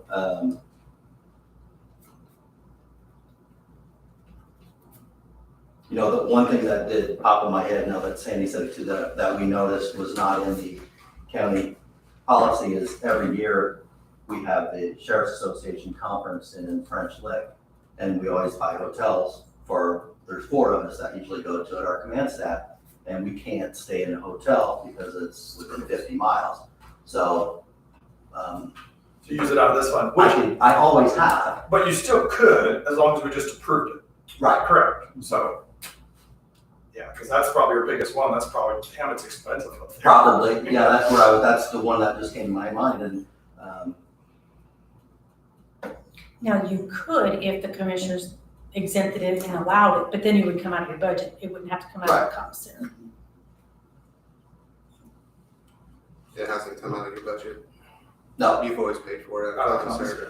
yeah, and that's what I told Is that- them, is like, I always save my budget training for the staff and use commissary primarily for stuff like that we go to, so that we don't spend the money that is made for the deputies and the From, officers. the biggest thing that I understand from the State Board of Accounts is they don't want you to circumvent the claims process that the county has for stuff. They don't want you just going out and buying stuff that the county would normally have control of, if that makes sense. It was never mentioned to me, and I'm not sure even exactly what that would be. Well, like, let's use the French Lick thing, for example. The county says, no, you can't do it. You went out and did it. You went out and bought hotel rooms without coming to the commissioners or council and saying, I want to do this. And then they could have said, yes, you can, and then you would have went. So that's kind of circumventing the claims process, if that makes sense. So we Not intentionally a bad thing or anything like that. No, Right, no. Just, No, I just mean, just, yeah, just. they want you to stay go within through the process. Yeah. So we had to close out on the audit on last Thursday morning, I think. I showed that to them, that's what you're proposing here. And what they recommended that we do is send it up. There's a couple people up there that are specializing in this kind of thing, these resolutions. I did. That's who I got it from. Well, she didn't act like this was what they recommend, but what I did is I sent it up there to them, and they're gonna make a written response to this resolution, so we're probably not gonna make it, I wouldn't bring it on the table here tonight to approve this. I wanna see what they say first. Okay. And, but I really, in some ways, I know what Jesus is saying, but, is that any different? You raise the money by selling a product, is technically what's happening here. So when the recorder or the clerk of the county sell a copy to the public, is that any different? Should they be able to use that funds then? I have no idea. See, so that it's kind of regulated by statute, and that's why I think, it's addressed, and almost every item that you're asking for in the state statute is addressed. It's buy vehicles, you buy computers, you can do this, do that. Right. It's these type of things that to me are worrisome because they go against the IRS rules and they go against the county handbook. That's why I don't think, I'd like to give that more thought. When you said these kinds of ideas, you talking about section 6? Yes. When you're giving something, it's technically, the way it's been explained to me is once that money is raised, just like you sell a copy and put it in the bank, it's in a government bank, just like, county government. So when you put your commissary funds in that account, it becomes public money. It's not the sheriff's department money to spend, it's still public money. So I want to get a better clarification of that. Sure. Before I would be willing to sign this, I guess. I sent it to the state board of accounts, I looked back in 2020. James Donahoe was his name. Pardon me? James Donahoe, it was the gentleman's name that came down and talked to you about this. Yeah. And that's good. I mean, I don't know, it was two people at the department up there, at the State Board of Accounts, that said they're good at reviewing this and would give us written suggestions. Okay. So, So maybe the same, if they say everything's fine, right? Because you said You're not the same saying department, they're saying. no, I'm not saying I'm It's against it, I'm saying- just saying I want You're verifying trust Because- verified. Sounds like it's from I the said same. you were saying trust but verify on this. yes. I'm asking, I just. I mean, I think we're, this is giving a pretty, I think we're giving a little authority, we're losing authority, we're losing control by doing this. I will disagree with that, because I don't think you're not losing authority over anything. Well, I think you put it pretty plainly, we're elected officials to oversee public funds. And this to me is public funds, once it hits the, so I think the wording is what I'm worried about more. I think, let's just see if they agree with the I'm good with wording. So Tony, you've used commissary funds without coming to us in the past, right? Yes. I'm confused how that's Because any the state different board of than, accounts than what's gonna be wants in here. there to be a minimum amount to have us approved before in certain areas. This is not us, and this is not Tom, this is State Board of Accounts. We're Yeah, it's suggesting- state board of accounts. Right. The other thing is, on that semi-annual report, they recommended, there's 1 through 9 bullet points of what can be spent on, I don't have it in front of me here, but, let's say number 3, purchase of vehicles, for the sheriff's department or computers. I would like to see that on that spreadsheet that Joanne probably works on. I'd like to see the number there, that's what they recommend. What number does that expenditure fall under? Which line? Yeah, there's some things that I learned through this audit, so. In the code, There's some things that we're gonna change. It would make it, because the last commissary we sat down, it's hard to read that, and that's why we thought we put it on But we haven't gotten another one since then, Right. so. Yeah, right. So, are you talking about the state statute? I think the state statute has like 9 things. That's what Is that what- Right, so that each item would have a number that corresponds to it, is what I'm saying. So then it would be, I think it would just, then it would make everything simplified too, with, I think all of us, fall under the code, I guess. So I guess if we're not gonna go proceed with this today, then I would ask if we could at least make a motion that I'm allowed to get some hotel rooms in French Lick for the sheriff's conference in July. I personally don't have a problem with that. It's against the handbook. I do have a problem with it only because we can't do the same thing. We went to the one in September this past year, so I don't know how we treat one differently over another. That's what I have an issue. I mean, it's a nice thing. Because we are to do different. it. Yeah, I mean, I think it's their fund out of that. I don't disagree that. I get the other funds, and I just think their jobs are a little different. But, I mean, French Lick, it's so damn close, and there's so many conferences there, and it stinks that you can't stay. It's not their fault that the conference is 20, 30 miles So away. when Let we me went ask last this about September, I had to drive home every day and come back. I mean, maybe we make an exception for French Lick, maybe it goes higher. I mean, it's, maybe that's the thing. They can't control that there's a conference there. I don't think that's. I don't think you Was guys that- can do was that, I that- think the commissioners have to, Right. But they can But was allow that you to pay it out of commissary, is what I'm they asking. can allow you to pay it out of commissary, but the commissioners can say you can spend it out of your budget to change. All I'm Make asking is exceptions you to allow me handbook. to spend it Where out did of that commissary. number, the mileage number, Like- does like that you come paid from it the out. state though? On No, the- like or you is paid it that- The commissioners wrote Just that that in was the keep handbook. on until we find the resolution to keep doing that, as has been done in the past, until we figure out this resolution stuff. That's the only thing I know that's coming up. Mhm. I'll make the motion that you can do that until we come up with the resolution, because he's been doing it for, I mean, it's not something new, it's not something. Well, it's not, but we also might not know about it though either. What's We your, haven't found a fix for it yet. So What's- as soon as we what's find your a fix, motion? I I second. just say- So wait a minute, let's hear the motion I first. say we let him use the money out of commissary for this time until we come So up how with a many resolution. deputies? There's 4. Whatever the 4 deputies, whatever it was done in the past. It's myself, chief deputy, jail commander, assistant jail You guys commander. aren't sharing rooms. Okay, there's a motion on the floor.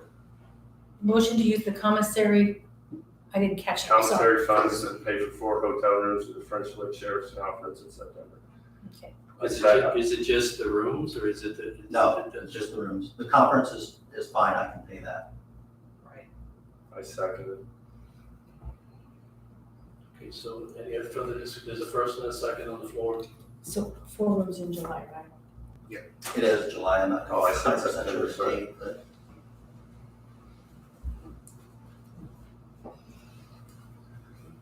Any other discussion before we vote on it? Okay, so all in favor, say aye. Anyone opposed? So, Until I get further clarification whether it's legal or not, I don't want to do it.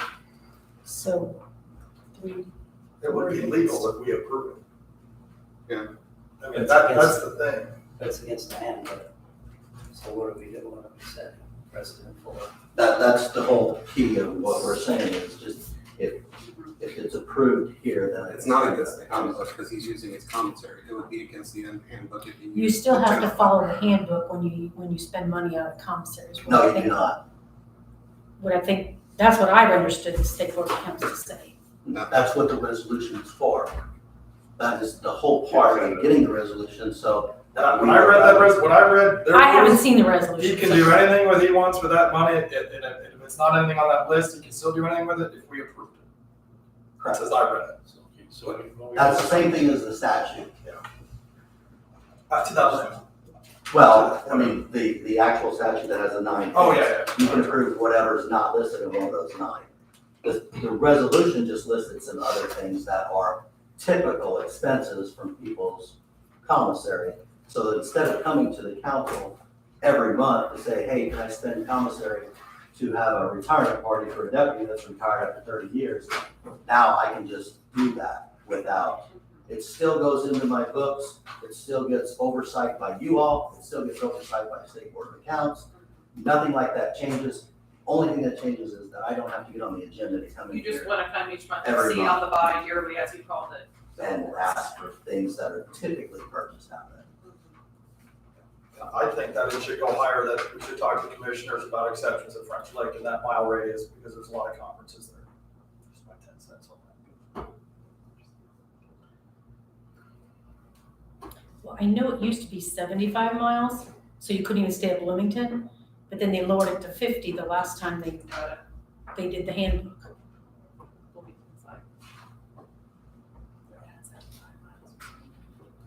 Because I remember times when I drove to Bloomington and back. Did. I mean, really meals and stuff too. If you drive to Indianapolis, then you can't turn that into the county. Not if you go up and back in a day. As long as you're out of the 50-mile radius and you stay overnight, it's when you turn in meals. I mean, that's kind of IRS rules. It's not county. I mean, the county kind of follows the IRS rules too, so. Anyway. Moving on. Whatever.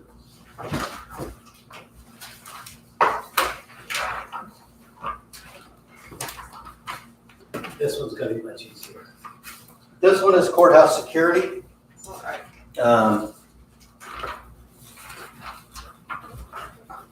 Give you a brief description of courthouse security. There's a courthouse, 2 officers that are at courthouse. Their primary job is courthouse security.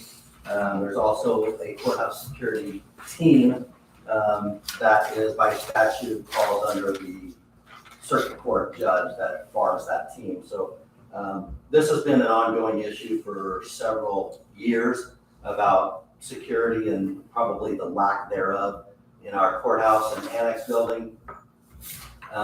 Years ago, we would be able to have, if a member of the courthouse security was sick or on vacation, we would have a member from the jail staff come down and take that shift for the day. Well, we're short in jail as well, so we can't do that anymore. So there's been days where nobody has been in the courthouse as far as security. So a couple of people on my staff went to different courthouses and looked at how their courthouse security is set up. As far as when you enter the courthouse, typically there is a bag scanner. So if you come in with a bag, a purse, briefcase or something like that, it goes through the scanner. You're also walked through a metal detection. And that's something that the courthouse security team and myself think that it's beyond time to get that going in DuBois County. We're lacking in the security. Just a couple of weeks ago, we had an incident. One of our officers was out sick that day. We had our other second officer was in a drug court meeting, and they had an issue on the 3rd floor. They called her. She was on her way up. In the meantime, between the 2nd and 3rd floor, she felt threatened, pushed the panic alarm. At that point, she continues to go up to check out what's going on, but nobody was at the front door to secure the front door. So staff down on the 1st level and 2nd level didn't know what was going on. So they were conducting business as usual, and people were coming in and out of the courtroom or courthouse, which they should have been stopped and the doors locked and figured out what's going on. And so you don't know. So anyway, long story short, I presented after months of working on this, I presented my findings to the courthouse security team last week. And if you got that handout, I will kind of go over briefly. If you look at page 2, where it says the sheriff duties, number 6 is attend and preserve order in all courts of the county. And that's primarily what I'm not saying I don't do that, but it's something that I'm going to have to do if we don't go forward with courthouse security. And that is providing security inside the courtrooms. And that to me is not what we want. We want to make sure that our staff, the employees, the people that are going into court, whether they're going into our courthouse, whether they're going in to pay their taxes, they're going to probation, wherever, they need to feel safe and secure also. Tom, can I ask you a quick question? Sure. When those guys went to those courthouses, how many of them, I mean, do all of them have it 70? What are you thinking? What are we dealing with? Say that again? How many, you know, I almost every courthouse I've gone through, I've walked through security. You went and looked at how many? Probably 6 of them. All of them have it? Throughout the state, most of them had scanners, about, I think we were the Or only ones. metal detector? Yeah, they have a metal detector and an officer right there manning the post and everything. One walking up and down, second one being in the courtroom or whatever, but Does this make it challenging with the annex over here? Is that a challenge of anything? Somewhat, but that's why, like my ask for the commissioners this morning was 2 more officers, so that you have a relief factor. So that you have someone, and what I mean by a relief factor is, there's a lot of PTO time throughout the year. So when you have 4 people, you're really pretty much taking one of them out for most of the year because of all the PTO time. So you're really down to just 3. That doesn't leave a whole lot of room for error when someone is sick, FMLA time, or unexcused absences, or whatever you want to talk. But we think that you can do what you want to do with 2 people for a limited time. And that is 1 downstairs at the bag detection, 1 roaming the courthouse, 2nd, 3rd floor, basement, annex, and all that. That's going to stretch, but for a short period of time, you can make that work. But primarily, you would want 3 so that you have 2 scanning, 2 roaming, or 2 at the body scanner, like on days that you have jury trials or something like that, just to help get the people through a little bit more. So Or from 7:30 to 8 o'clock. yeah. Employees are coming in. So I presented this to the commissioners this morning. It was, I don't want to speak for streets, but I believe it was approved, pending a couple of questions, and I did get those. One of the questions was the job description. We do have job descriptions, and I would not want to change them, so that would be fine. Another one I think Commissioner Blessinger had was the hours. I would base it off of a 40-hour a week work. So you'd have somebody maybe show up at 7:30, a couple show up at 8, another one show up at 8:30, work till 4:30, so that you get there before everybody gets there, so you can walk the building, make sure nothing's out of place, out of the ordinary, and then after all the employees go home, making that final walkthrough for the evening. So You do know that the cleaning staff comes in at 6:06. Yeah. So that's not an issue. Do you think we're gonna open the west side of the courthouse up? I had a few elderly people paying property taxes that asked me, and I said I didn't know for sure. I would say no. No. I think that would be my recommendation at this point, would be to make sure that they come through and These stores. Yeah. Has that been that way since COVID? Just Before. since No, this new just- ramp, Yeah. since this new ramp's up and going, Couple questions. First, did I, just recently. It was within this year. did I hear you say metal detectors, body scanners? Okay, that was. Yeah, so I forgot to say this too. So with this, at the front door, you'd have a bag scanner, metal detection. We also priced a new desk, removing some of the outlets on the wall so that we could put a TV up there, and you could view the cameras. There is an upgraded camera system, and all of that, EMA has applied for a grant for that. So all that, and I'm not gonna speak for Tammy, but she's not here. Tammy and Narissa said they feel very confident in that grant. I talked to them and they said that, yeah. I mean, if we're gonna get this equipment and everything, we really need someone that can actually. Well, that's I mean, great. the number This of is people, long right? overdue. That's the number of people. $1,000. This is another one of How much the is easy it? ones that we're getting. Yeah. This is long overdue. This is not quite as easy as the first one, but this, in my opinion, this one is a lot easier. So if you've got the metal detectors and everything accounted for, and then you're saying then the annex, there'll be people moving, when you've got 3 or 4, they'll be moving periodically. Yes, Walking yeah. here. Because you're still gonna have small claims downstairs that needs attention.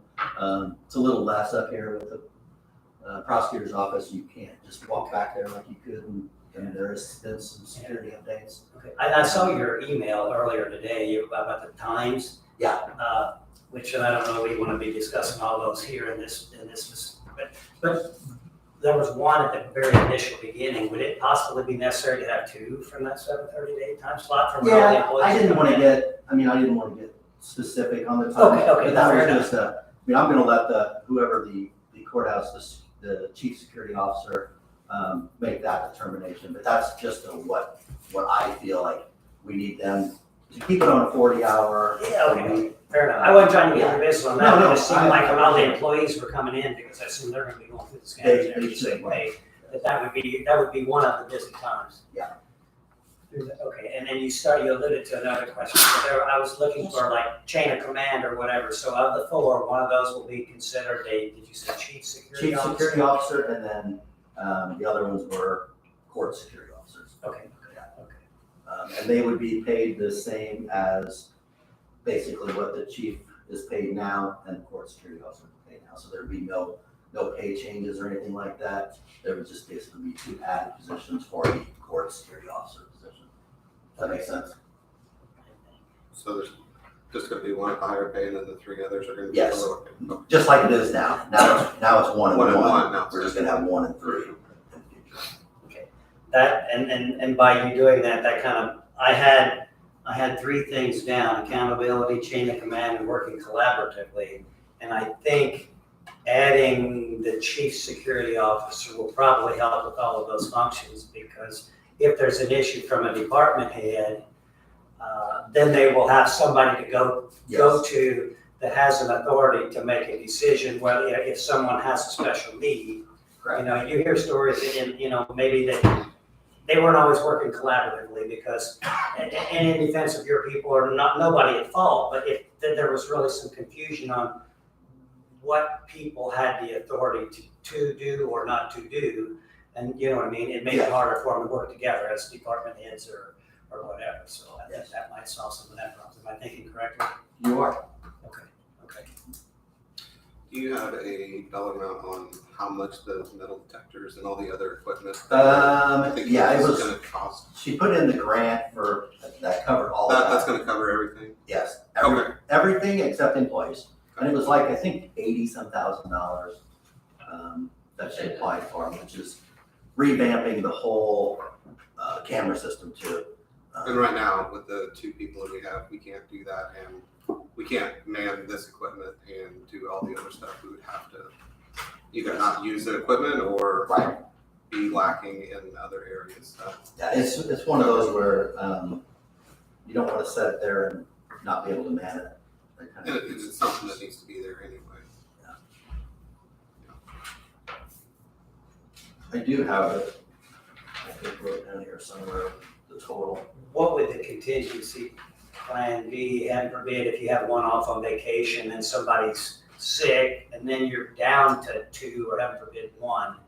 Is there still, is that when Jesus has to come in, or? Pretty much. I'm not asking, I'm not, Yeah. really, we have to have a contingency plan because if we're gonna do this, we need to do it right. It needs to be sustainable and consistent. Sounds like they already have one they guys Yeah. pull from the jailers. I don't think When you can there's plan a for need. everything. I plan for, like I said, I think you can get by short term with 2 gone. I don't think long term you can get by with 2 gone. We might have to make some kind of special exemption to that. But primarily, you would want 3 ideally. And I think with this, barring any unforeseen circumstance, you'll have 3 there the majority of the time.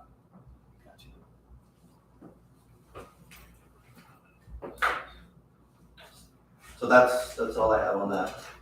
So how would we proceed with this? These would be C-pole 3 then? They would be. Is what they, and the two jailers or deputies that's there, they're the same thing, you're saying, They the are. same classification? They're all under the jail officer, C-pole 3. What's your timeline? I'm thinking by As the soon as time possible. we get that grant, realistically, you get it, get the The equipment. grant, yeah, we actually talked about it this morning in the commissioners meeting, and obviously, I don't have anybody to fill those, so I would want to hire. There is specific courthouse training, that I could get them into somewhere to learn more of the security. I mean, security is a little different than being a police officer. So there is specific training that I want to send them to. Yeah. Commissioners acted like they could do it as soon as you guys would approve it and fund it, so before I could fund it, I have to know numbers for July meeting to approve and do a salary ordinance for those positions. And what's the reason for making them instead of, they work, Tom, them are jailers correctly now, but we're going to the courthouse security? Same thing, that's what they're called, but they fall under a jail officer, a civilian. Okay. So would you Oh, put is that them, right? And then for training, okay, and then maybe for training purposes. so you're gonna keep them in your jail budget then? They would breathe my jail budget, yeah. We just categorize them as a different name? Yeah. That makes sense. So could that training come out of the commissary fund? So I mean, they're under you, right? Mhm. So that is one. I mean, That's a line item. Training is a line item. Sure, yeah. On the code. It is, but I mean, But I mean, otherwise you'd have to come in and ask us for the training costs. or I send them through the training budget. I mean, if you're gonna move it that fast, you'd have to know that, how you're gonna train, because. Sure. Do you think we have candidates that are interested in making that I position? don't know. Okay, I'm just sure, curious. I'm sure there's. I mean, I think it's important that I'm with you, this needs to be fast tracked, this is way overdue. So we would need to come up with an amount to advertise. Because you guys meet on July 29th, so these two people could start after that. So how would we handle that tonight? Would we just? We'd have to give you a consensus to advertise, and then we'd do it in July's meeting. Funding for the two offices. And then, like I said, we have to come up with what that amount is for the rest of this year. Because the way the budget looks, this year, you have the budget looks like. So when I figure out what the salary is, I don't typically put in there perf, insurance and all that listed. I just do If you give me an amount of the salary, I can calculate the rest. $49,193. 193, $49,193. and that's for half of a year or the whole year? Oh, that was the whole year. So if they started in August, I mean, That's only 5 months, yeah. we'd calculate what it would take for the rest of this year. Right, And then with the okay. benefits as well. Yeah. That's what that position gets paid. Today. But we're probably advertising that amount then. Well, that would be the amount for two, Yeah. somewhat, we'll. Close enough. we'll We're gonna calculate. figure it out. So we need further discussion on this, or we want to have a show of hands, who's in favor of this? So, who's all in favor of our funding two new security officers? So we'll have that ready for Looks July like meeting. it's consensus.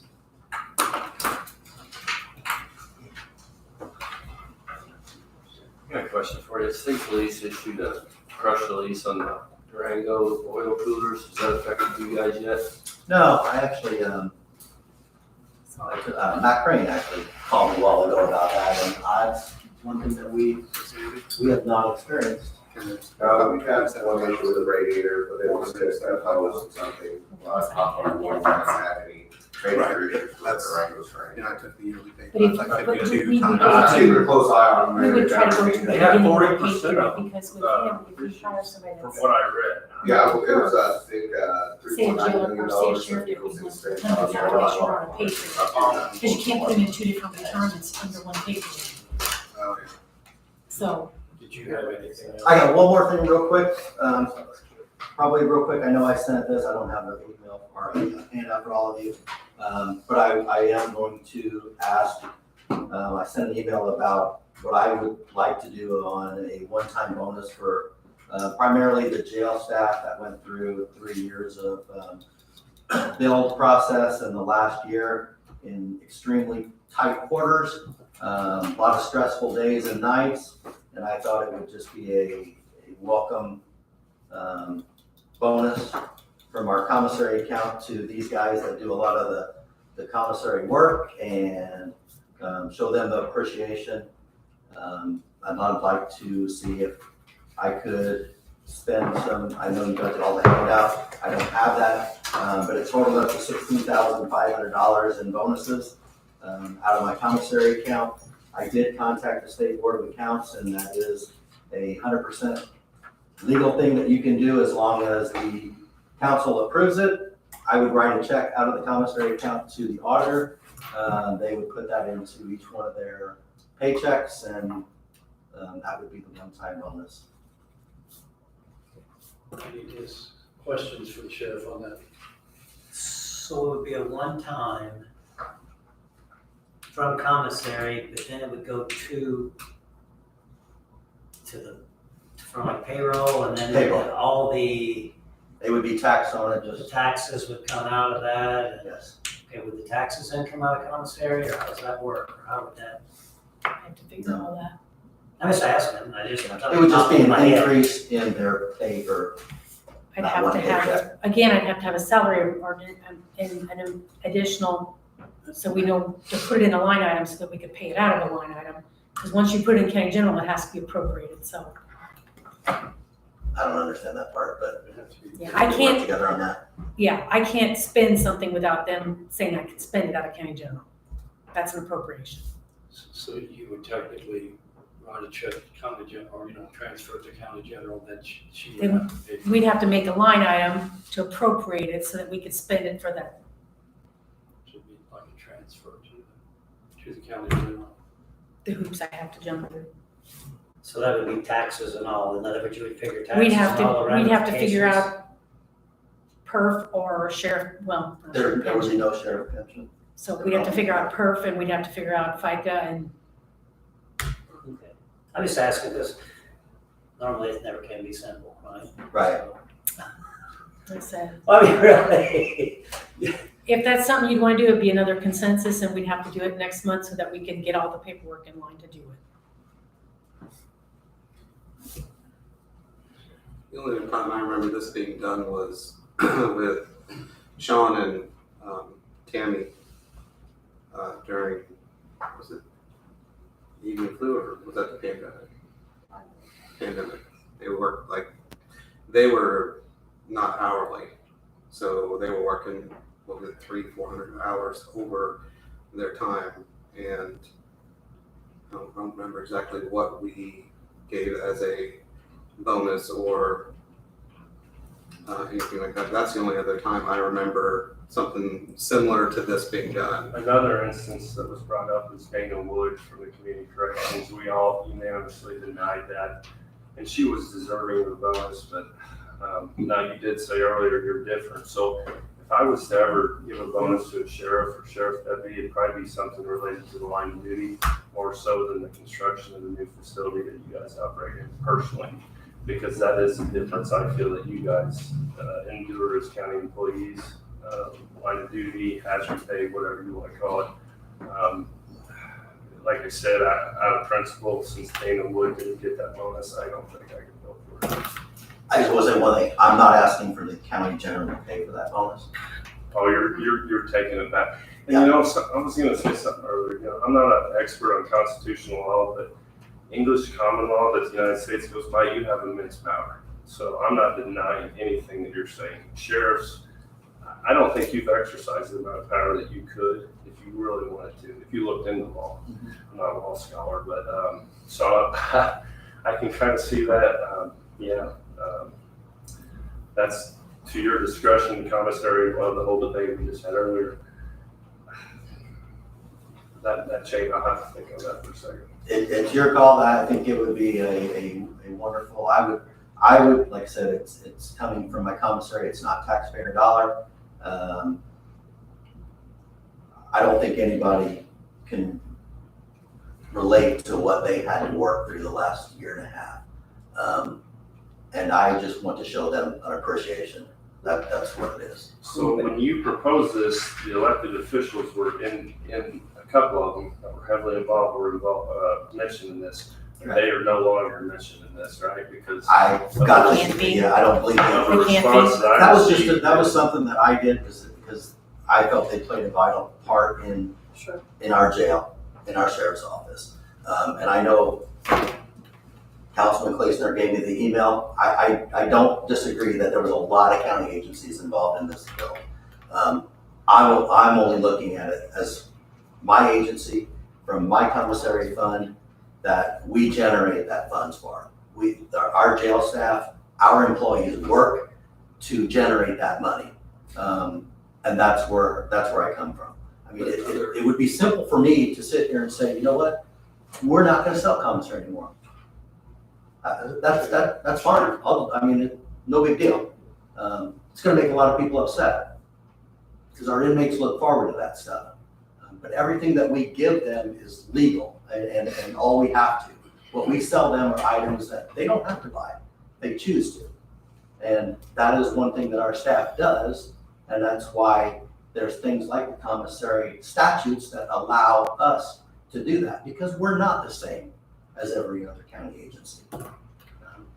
Community corrections just created a commissary account. So, But also that's something that other departments don't have the they do not. option to benefit from either, so. That's where I'm struggling too. Yeah. It's some of the same. That's I why don't know that I'm that's why there's comfortable state moving board of more than accounts tonight and without statutes that knowing clarify that. Yeah, but we would consider other people involved with it. It's multifaceted, multi-departmental, but I agree that you have that ability to do that. As far as I understand where that's coming from. It just makes me uncomfortable doing that, knowing that there were so many other people, non-elected, people, that were involved in that too. But it makes it tough for me. Yeah, no, I commend the There commissary are departments department. that don't have the benefit of having a commissary account that were involved in it too. It's tough. I think it's good. I have had some people question the nicotine. Do we still sell nicotine or? The e-cigs? Yes. Yes. I've had that question arise, but I mean, you're aggressive, you're making margin. I think it's a good thing. I'm happy you do it. I never had a problem with that. And then someone even addicted to nicotine that can't eat it, it's probably a little bit more unruly. I never thought that was a bad thing. Who specifically are you? Here's the list. That list, okay. I The didn't- list, yeah. he's got it. I just, in my opinion, I don't think that This is one of my. the government sector should give out bonuses. I think it looks bad would be my thought. I wish there could be another way, maybe an outing. I just think bonuses in a government job, and I know that they're deserving of it. I would be afraid of the heat we would get. And that would be my thoughts of, I don't know what the look would look like in a government job handing out bonuses, even though it's not, it just doesn't appear that way. That's why I'm asking. I think it's admirable that you're trying, and I think your employees will appreciate that, but I just.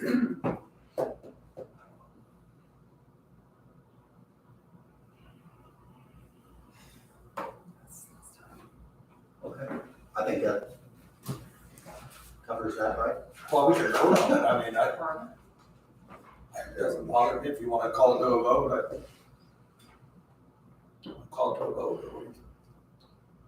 Well, someone have to make a motion to either deny it or accept it, and it would be, I think, we can't do it out of generals because it doesn't need to. Well, Without the. we would if he's gonna pay general fund, because you'd have to pay it out of payroll. You can't do it out of commissary because of the taxes and the wages and all that. So if he would give money to the general fund, I'd have to advertise that amount to create a line item to pay it out of. It's raining. And that's how Dana's was gonna be. It was a grant that we were gonna pay her out of. So- Technically, we let that money go away by not paying it. If you'd want to proceed with this, I'd have to advertise and do for the general fund for the next meeting and create a salary ordinance for these. I was just thinking it has to kind of get approval from the council before it could be done, is what I would think. So if somebody wants to make a motion, or we let it die.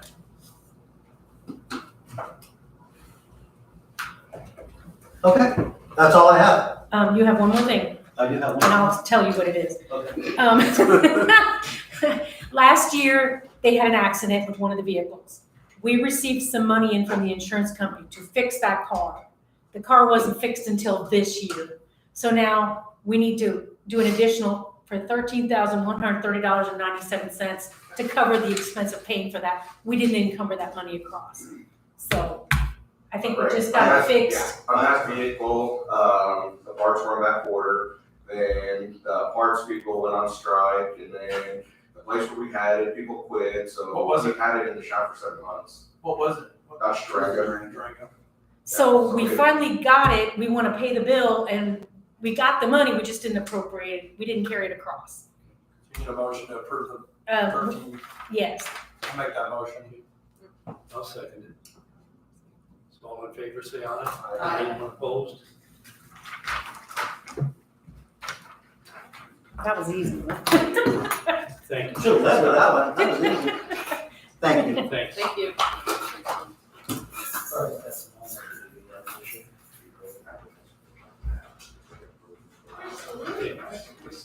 Okay. Stuart, we're a little bit late. You're okay. I rode a motorcycle here and it's raining now, so we got all night. Maybe you should ride it more often to get a little bit more rain. Stay? Let's stay for a while. I think our wife would have some issues with that. You can't really approve, you can't really do anything until July. I think they got that, you just can't offer anybody until you have to have the money. It won't hurt you to have pool, right?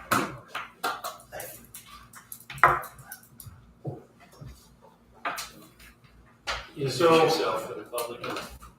Yeah, Stuart Wilson, 911 Director for Du Bois County. And I'm here this evening about an emergency request for funding to update and repair our 3 simulcast fire communication tower sites. I think Sandy forwarded an email to all of you that I had prepared for the commissioners. I was unaware that this meeting had been moved from last week to this week. So I was on vacation last week and she did that while I was gone so I could get on the agenda because it can't wait. Right. It is just as stated, it is an emergency situation. We were down and unable to page fire departments or EMS for about 2 hours off and on. We did have our vendor on site very quickly. He and his staff got to work on the problem right away, diagnosed it. The solution that is in the email has happened. That repair, the used parts from the vendor in Georgia have arrived. They have been installed. We are back to where we were before. And that vendor also did purchase an additional spare. In the event that the same thing happens again, we can be back up and running at full abilities within hours instead of waiting for ship times, or God forbid, the parts are simply not anywhere to be had at all. Which is why we need to, it's why we need to update our equipment. When we were down, could we not have just switched over to Jasper's? Is that what we did? They did, and that, we did that on one call. So for what we, in the downtime, what we did for ambulances, we called the EMS crews directly on a phone. Each ambulance has a phone that travels with that truck. They use it to call into the hospital and speak to medical staff. So we called them on that phone and said, hey, you need to go here to this location, and this is the patient problem. And they would tell us, okay, I'm clear, I'm en route. And then we would do other stuff by regular radio communications. We just didn't send the page, which is what alerts the tone. I'm sure we've all been around volunteer firefighters that were the pager on the belt, it goes off, it makes a noise, and then they hear what they need to do. So we had a run in Holland during this downtime that required first responders to be paged. So we contacted Jasper, we relayed information to them over the phone. So you've got that downtime, which in short ended up being about a minute and a half. Their dispatcher, who I know personally, she's a very good dispatcher, she made a mistake on it because it's not their normal thing that they do. And it was, hey, let's go, let's go, let's go. She did correct her mistake relatively quickly, and it ended up being no harm, no foul, but that is why we can only rely on that in an emergency situation. And it does work, it just works slow. And when you're talking a minute and a half, a lot of medical calls, that's not a problem. But boy, a CPR call or a house fire, a minute and a half is an eternity. That's just not an acceptable way to operate. Or I do not feel that's an acceptable way for us to operate. And for us to have unreliability in our fire paging system is a deal breaker to me. If we have anything that fails, that's the one thing that can fail. We have to be able to send our firemen to a house when somebody needs CPR and when somebody's house is on fire. How long has it been since it's gone out before this? We had a partial failure last year, which prompted the initial discussion, which is why I had a quote already in hand from April. This was not a new problem. We knew this was nearing end of life. I wanted it to wait till after we moved into the new center because we've got a full plate. Our radio vendor has a full plate, and there's only so many hours in the day for us to be able to work. So I was waiting till after we got moved, whenever that is going to be. And then I was going to start the ball rolling on looking at this quote, addressing the commissioners and the council. But with us having the part failures, I can't. But you've got the backup parts. Yes. Why couldn't we wait? I mean, with the backup parts, if it did go down, we could be back up and running. I mean, If it's not a different part that fails, there's a lot of moving parts to these, moving parts being electronic parts to these operations. I'm not comfortable in us prolonging this expenditure. I don't think it's the right thing to do for public safety in our county and our firemen. There also have been some complaints also, and I know Alex I was took just gonna some. say, is this a dread? Every year I've been on the council, my farm, everybody hit me up on static, playback, feedback, can't hear crap. I've had that for years. It goes to improving those situations, and part of the discussion is about these pieces of equipment limit some of our overlap zones, which is what's leading to those firemen coming to you and saying, my stuff sounds bad. It's your constituents, it's in a cone shape, kind of starts in the city of Huntingburg, encompasses my neighborhood that I live in, and goes down towards Holland, and it's those receivers of the signal are getting sometimes from the tower that's at St. Henry and sometimes from the tower that's at Greener Road. And when those signals overlap and they become poor, the audio quality becomes poor. And it is not good. I've listened to it. I spent 2 months listening to every single fire page for the city of Huntingburg, 24/7, and it is not great. Is it acceptable? Is it just good enough? Yes. But that is not how we operate historically, and I don't feel comfortable we should continue to operate on just good enough for fire. That is not how we operate historically, and I don't feel comfortable we should continue to operate on just good enough for fire. We're gonna have a different signal type too, right? Am I dreaming, or did you tell me this? It's digital equipment that takes the place of analog equipment. There is also going to be some other changes that I've got in mind that we'll be moving to after we get in the new center.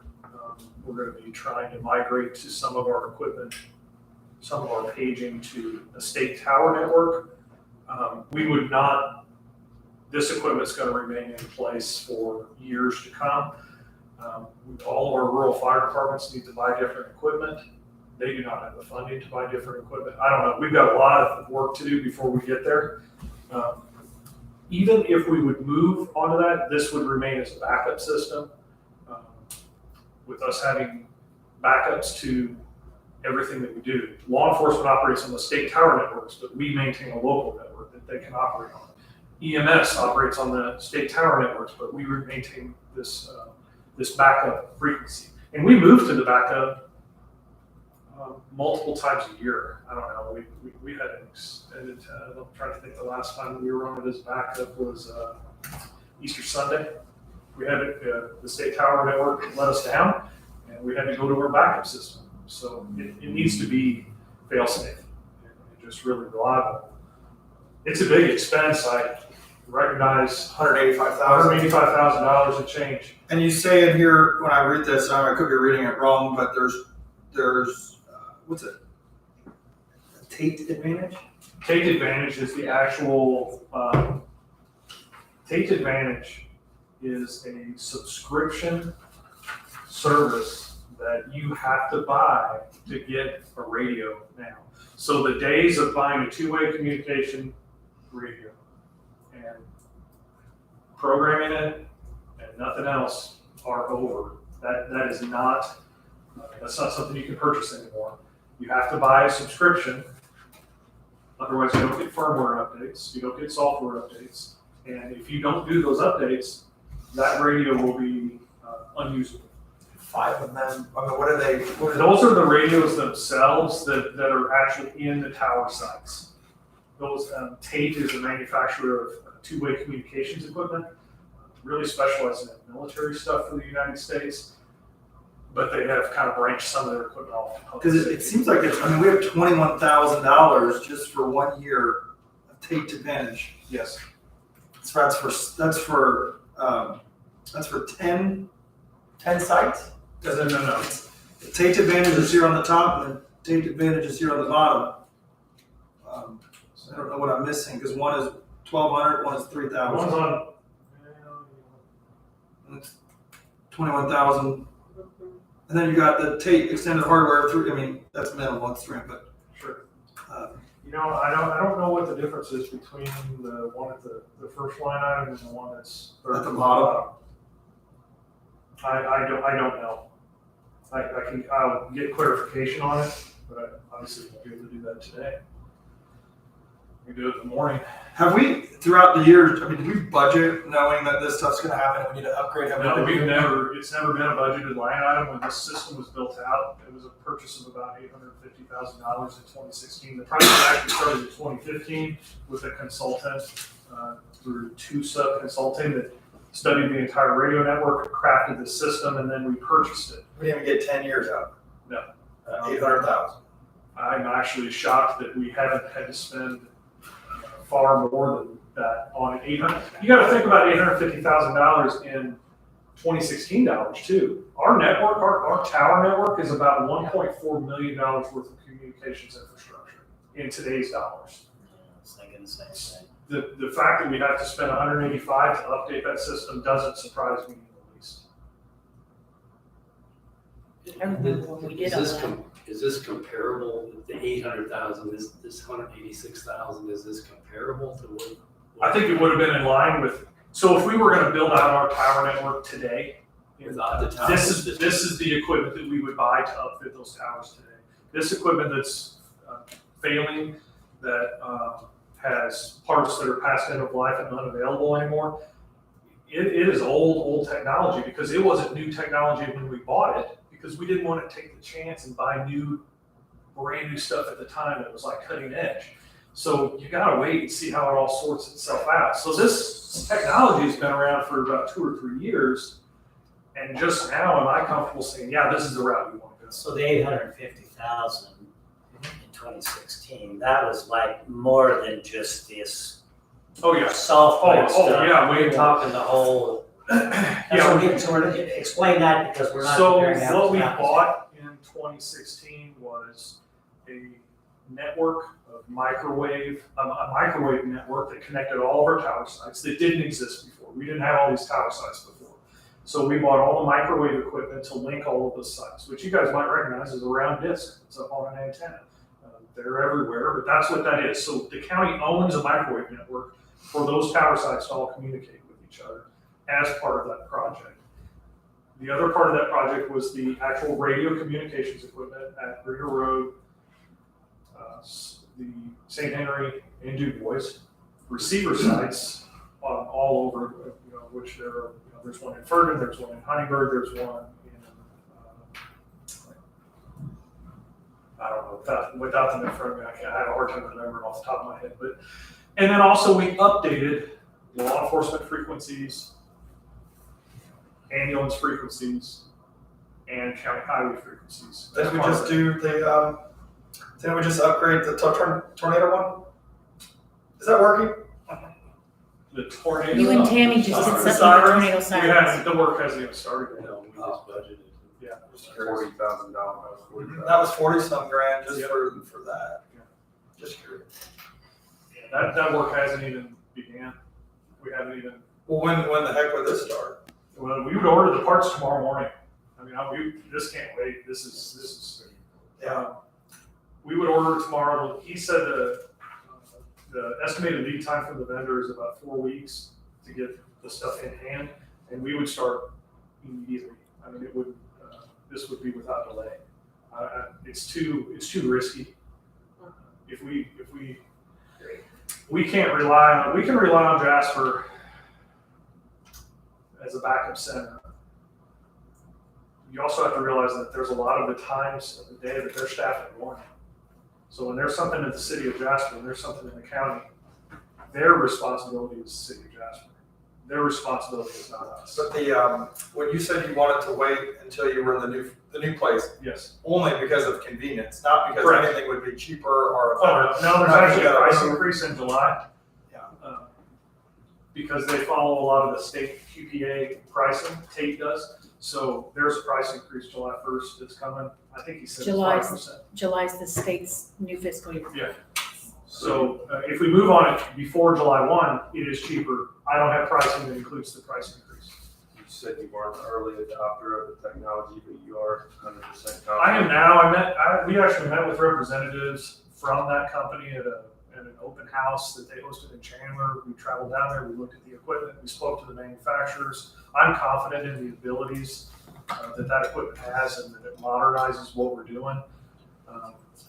It also it's an upgrade in the fact that it gives us a lot more adjustability. When there's problems, we can monitor it digitally. We can be logged into a computer and see what's going on instead of physically driving a guy up the Marina Road and getting in the tower building and seeing what's going on. It can be adjusted, signal strength and signal timing can be adjusted from that same computer instead of going out and having a guy with. Is it cloud-based, is how these operate? I don't believe that is cloud-based. I believe there's remote access through that microwave network to access the devices. It's our own secure. And if they're straight down, it'll still operate. Oh, yeah, absolutely.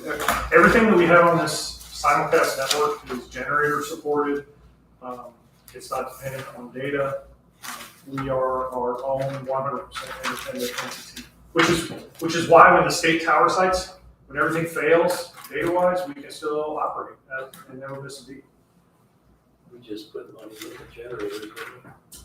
Yeah, new generator was purchased for the Greener Road facility and the tower at St. Charles, which is not exactly part of this. It's a part because it's our path in right now, but we did just buy 2 new small generators. Doesn't really seem like, in theory, we have much of a choice. We gotta fix it. I don't like to, I know it's that, you're correct. I don't feel like there's other options. Sonia's ink pen's been up for a minute here. Oh, sorry, Sonia. Oh, no, I was just thinking, the Tate Advantage, Yes. you were asking about that. Talk So the top bars for the transmit side and bottom ones for the receiver sides. If you look at the top, it has a name, but that's just kind of like a gray line. You're right. Very good. Thank you. I was trying to say For reading better than I Any other discussion? Any other questions? So you're talking 186,000?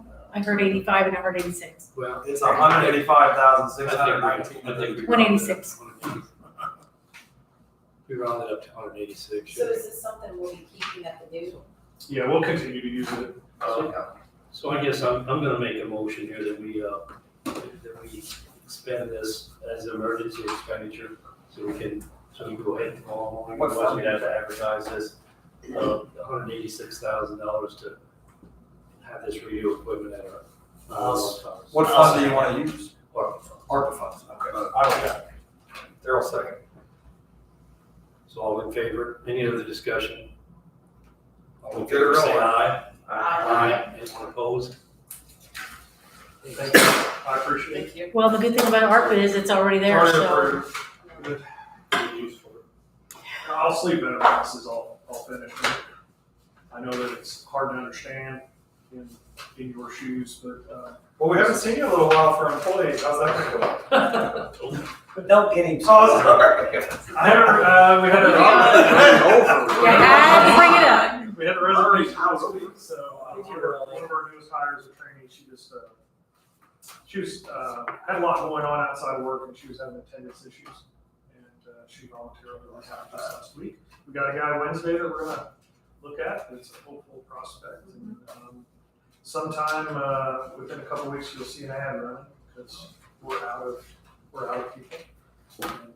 But I've got a budget to get done before next Monday, and that's just more of a priority right now. I gotta get that. We have our advisory board meeting Monday, the 24th. That's okay. It's not, overall though, we're doing well. We got a new, relatively new hire out of training. We've got another new hire that's nearing the end of his training time. We are in a better position now than we have been since I've been advisor. So I'll count my blessings that we're doing. When they see the new workspace out there. They've been going up. They got the key All cards. kinds of people wanting to work. They've got the key cards, and they've been going up there looking at it, and I heard a lot of positive feedback. So they're getting excited, and I'm excited for us. So what date do you think you are moving? I'm waiting on Mid-July? one of our vendors called InDigital, which does our 911 call delivery, and they cannot give you a date. There's some data center work that is not under our control that has to happen before we can move in, and it's not done. And I have a call Wednesday to get an update on the date. I was hoping by the end of the month, but that's out the window. I think we could easily be a month or two down the road this year. So now we're paying for a place that we're not even in, unfortunately, but. Gotta have it though. Yeah, that's the way it goes. It'll happen. Thank you all. I'm not gonna be able to make the meeting now. Well, you did look a little surprised. Yeah, well, I was like. So we want to, Stan, we want to leave the rest of them. Additional appropriations. St. Charles Annex, we need $5,000 in repair and maintenance of the building. Scott's just out, and so it's time to add more. I'll make that. Second. So we got a first and a second. Yeah, we just we collect that money from the rent, from the WIC, and so it's just used for that building as a The need. $5,000 in St. Charles Annex maintenance. And the first and the second. Got any others? Okay, so all in favor, say aye. Aye. Anyone opposed? St. Charles Annex, $5,000 repair and maintenance. So that was. I got it. Well, I know. The next one, The next one is it's called Corrections Construction. Back in the beginning of the construction of the building, we got the $9 million from the Building Holding Corp. We're trying to get that money gone. okay. We're running out of bond money, so we're gonna finish this one and get this one out, so all those funds are kind of done with the construction. We're getting the last few bills trickling in. So where would this be paid out of? It's a fund called Corrections Construction. Greg named it, I didn't. It's not community corrections, it's the whole corrections building complex up there. It's the $9 million we got when we put it into the holding corp. Right. This is the trickle down of what's left. Okay. So we switched to pay out of the bond funds. The bond funds are about finished, so then we're gonna go back to this fund. Okay, makes sense. Okay, so I'll make a motion that we approve that transfer. I'll second. It's appropriation, I'm sorry. Okay. So all in favor, say aye. Aye. Anyone opposed? Okay, and then, the Health Department 3-to-3 program. The program is running out of supplies and they need more diapers, things like that. So he's asked for $7,750. That's the health department. The Health Department's new program. So we're just pulling from one fund in. No, it's in that fund, we're just appropriating the money to Okay, use okay. it. How much? $7,750. $7,750. So I'll make that motion. I'll second that. Any other discussion? All in favor, say aye. Aye. Anyone opposed?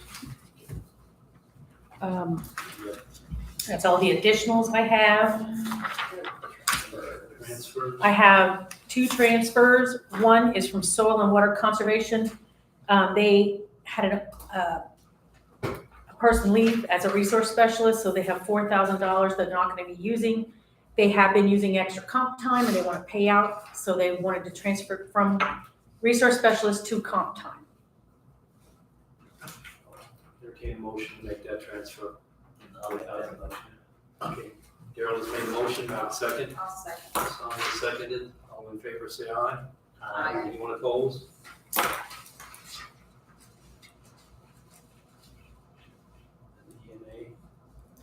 EMA, The next one is the EMA office. They are finding that with the move, they needed to buy additional office supplies. So they're gonna move money from vehicle maintenance, $500, to office supplies. any questions, concerns on that? Talked to Tammy about this, it's basically cleaning supplies and all that stuff, that now, before someone was coming in to clean, now they have to clean themselves. Toilet paper, cleaning supplies, All vacuum. that stuff. Okay.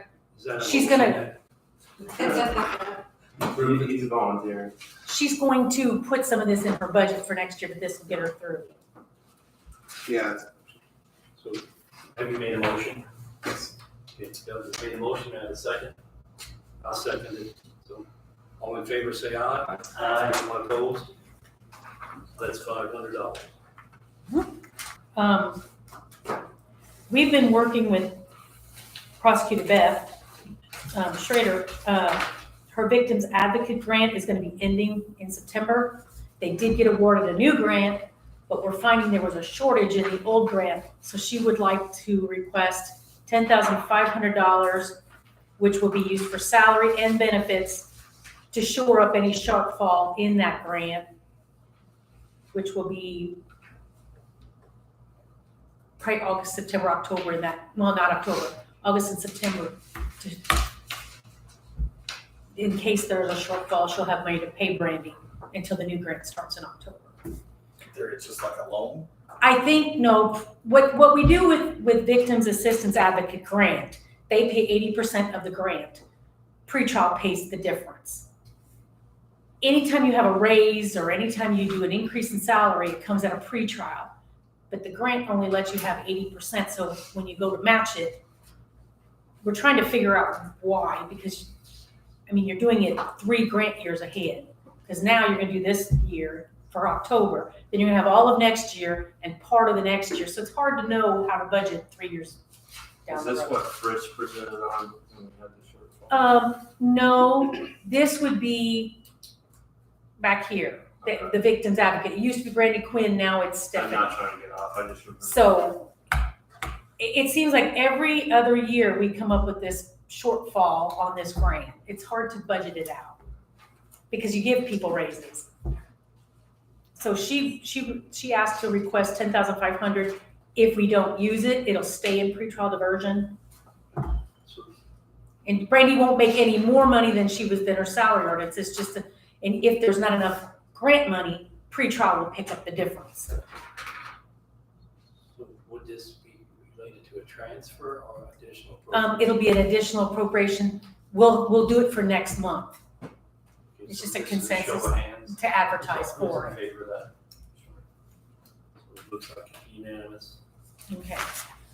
And then the only other thing I have is every year, in order to use the Recorder's Perpetuation Fund to pay for any other expenses, we do a resolution.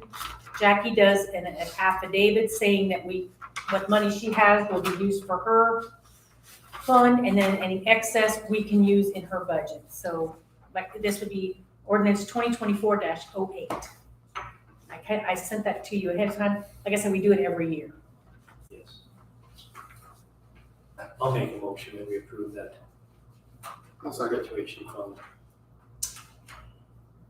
So, any discussion on that? All in favor, say aye. Aye. Anyone opposed?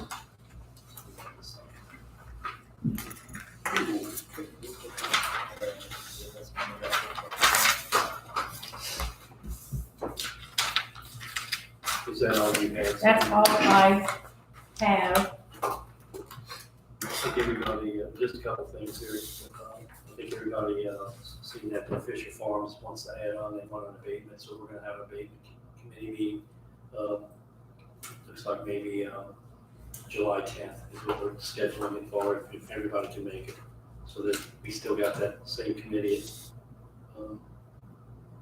set up. I think Mike and Sonia sit on that committee, don't you? Right, and I think it's Nick, Angie, Angie, I mean, and then, in my office, Lynn will sit on it. so I don't know if anybody's got any objection to that. Well, we're still gotta bring it in here and go with it anyway, so we'll score it and find out. So you two are just gonna be on, in that meeting? In Yeah. the council, but as council representatives. Right.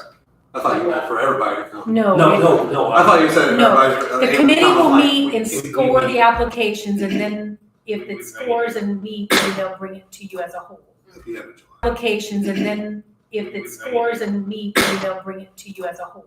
At the end of July. I'm sorry. I misunderstood or. They're gonna do a personal Understood that property as and a always real done property right. abatement. And in the state call meeting, we kind of got that, I think, 4 or 5 of us are going, so we got that travel, we're gonna try to travel together, a couple of us. And I will work with yours tomorrow morning. And then, got 2 letters here, one of them from the city of Huntingburg and from the city of Jasper, but they're both kind of the same. Yeah, every year their redevelopment commission has to tell you if they're gonna pass through any excess TIF money, and they never do, so they're just informing you of that. So, yeah, ladies and gentlemen, the Huntingburg Redevelopment Commission has determined that there is no excess assessed value that may be allocated for other taxing units located in that allocated area. And Jasper has the same thing, so none of their money that they get from the TIF district will be Come to us. We sent it to us. sent back to us. So do these get on file then for you? You can keep those, I have a set too, they have to send me one and you guys one as an entity, so if you want me to take them, I will, but we have one. I'll use them if you. Yeah, I'll take them back. We put them on file with the TIF. And then I just want to have a quick, we spent $186,000 on ARPA funds. I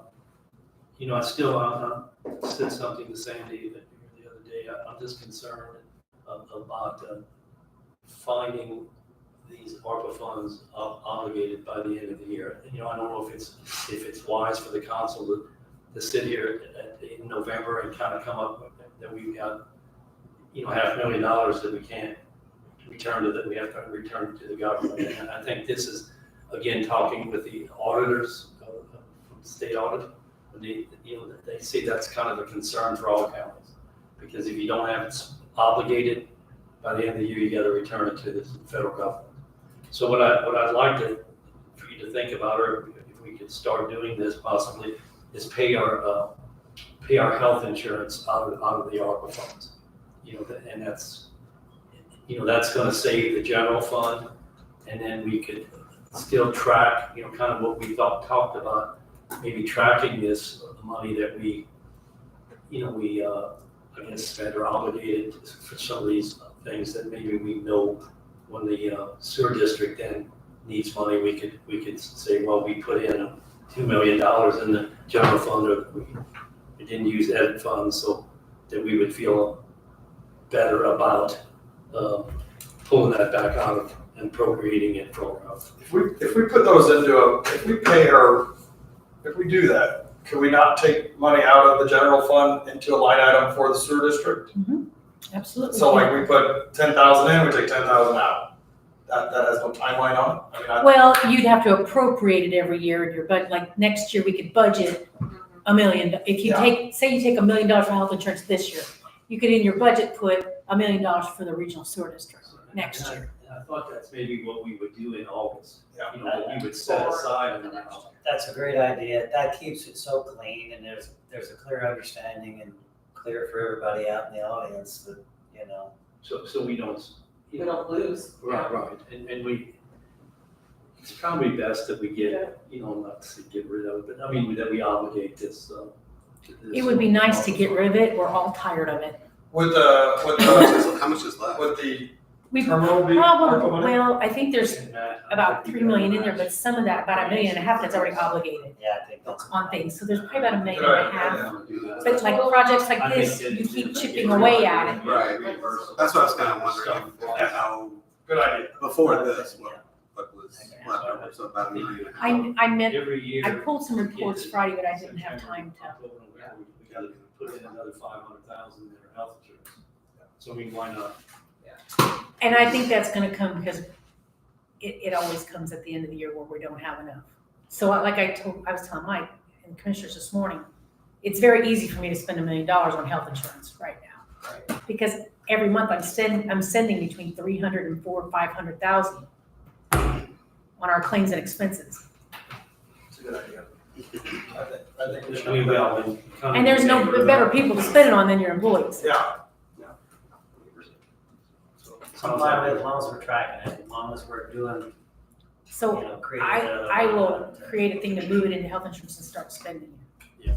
And then at some point, I think you had put together, you know, a couple months ago, you know, a spreadsheet like this and, you know, what we've spent. We spent a lot of money on, you know, And then we'll put that in a line item during budget time. you know, an amount.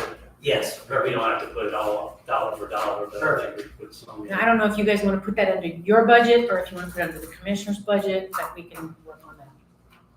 Because that's the other thing you guys are going to have to think about. Budgets are going to be due soon. You guys have to think about what your budget looks like. And this, you know, did we, Because I mean, I can work with Mike on preparing it, but I don't know what your expectations are.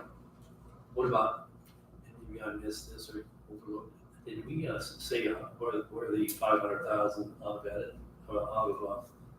We did discuss We didn't it. specify, so what are we gonna do there? We can't match it, it has to be edit funds. I mean, we didn't specifically say it, but. We could amend it right now. It wasn't even a motion. You guys didn't really, you just said you give it, you didn't say where from. So I think it would have to be edit funds. Yeah, we could make a motion to amend it right now, right? I just have suggested 500,000 given with it, then the motion was contingent upon building and receipt of them getting the federal funds. But I don't have no fund attached to it. So, I mean, I think it has to be edit funds. You know, if everybody's in agreement with that. Can I ask a question about edit funds quickly?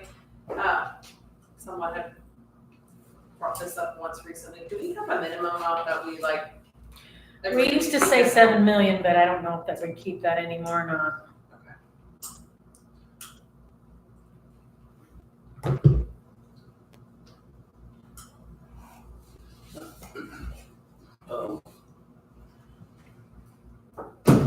That's really all I had, so anybody else?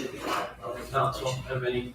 Yeah, I do. I just think that you handled the airport really well. I was going into that kind of scared. I didn't know what we were gonna do and came up with a plan that we don't lose the federal funds, but it doesn't burden the taxpayer per se. I thought that was a really good job what you did, and I appreciate it because I was sweating bullets before you presented that plan to me. And I think it was responsible. Thanks. Yeah, and it kind of set me at ease because in a way I thought, us giving money was kind of double dinging the public because we're two taxing entities that are, you know, using funds, so I thought it was kind of a good compromise. I was relieved when they said that the federal grant writers given some flexibility on modifying the plans. So if they can get that percentage of the money that the government's funding and get that up, you know, I hope they take that recommendation to heart. You know, I think it's a win-win for everyone. It is. I mean, it's just, so, but one, Sandy, do you have anything? Everybody else okay? Good meeting. Motion to adjourn. Got a motion to adjourn, yes. I have a second. Second. Meredith seconds. All in Who did, favor, say Meredith? aye. Doug? Aye.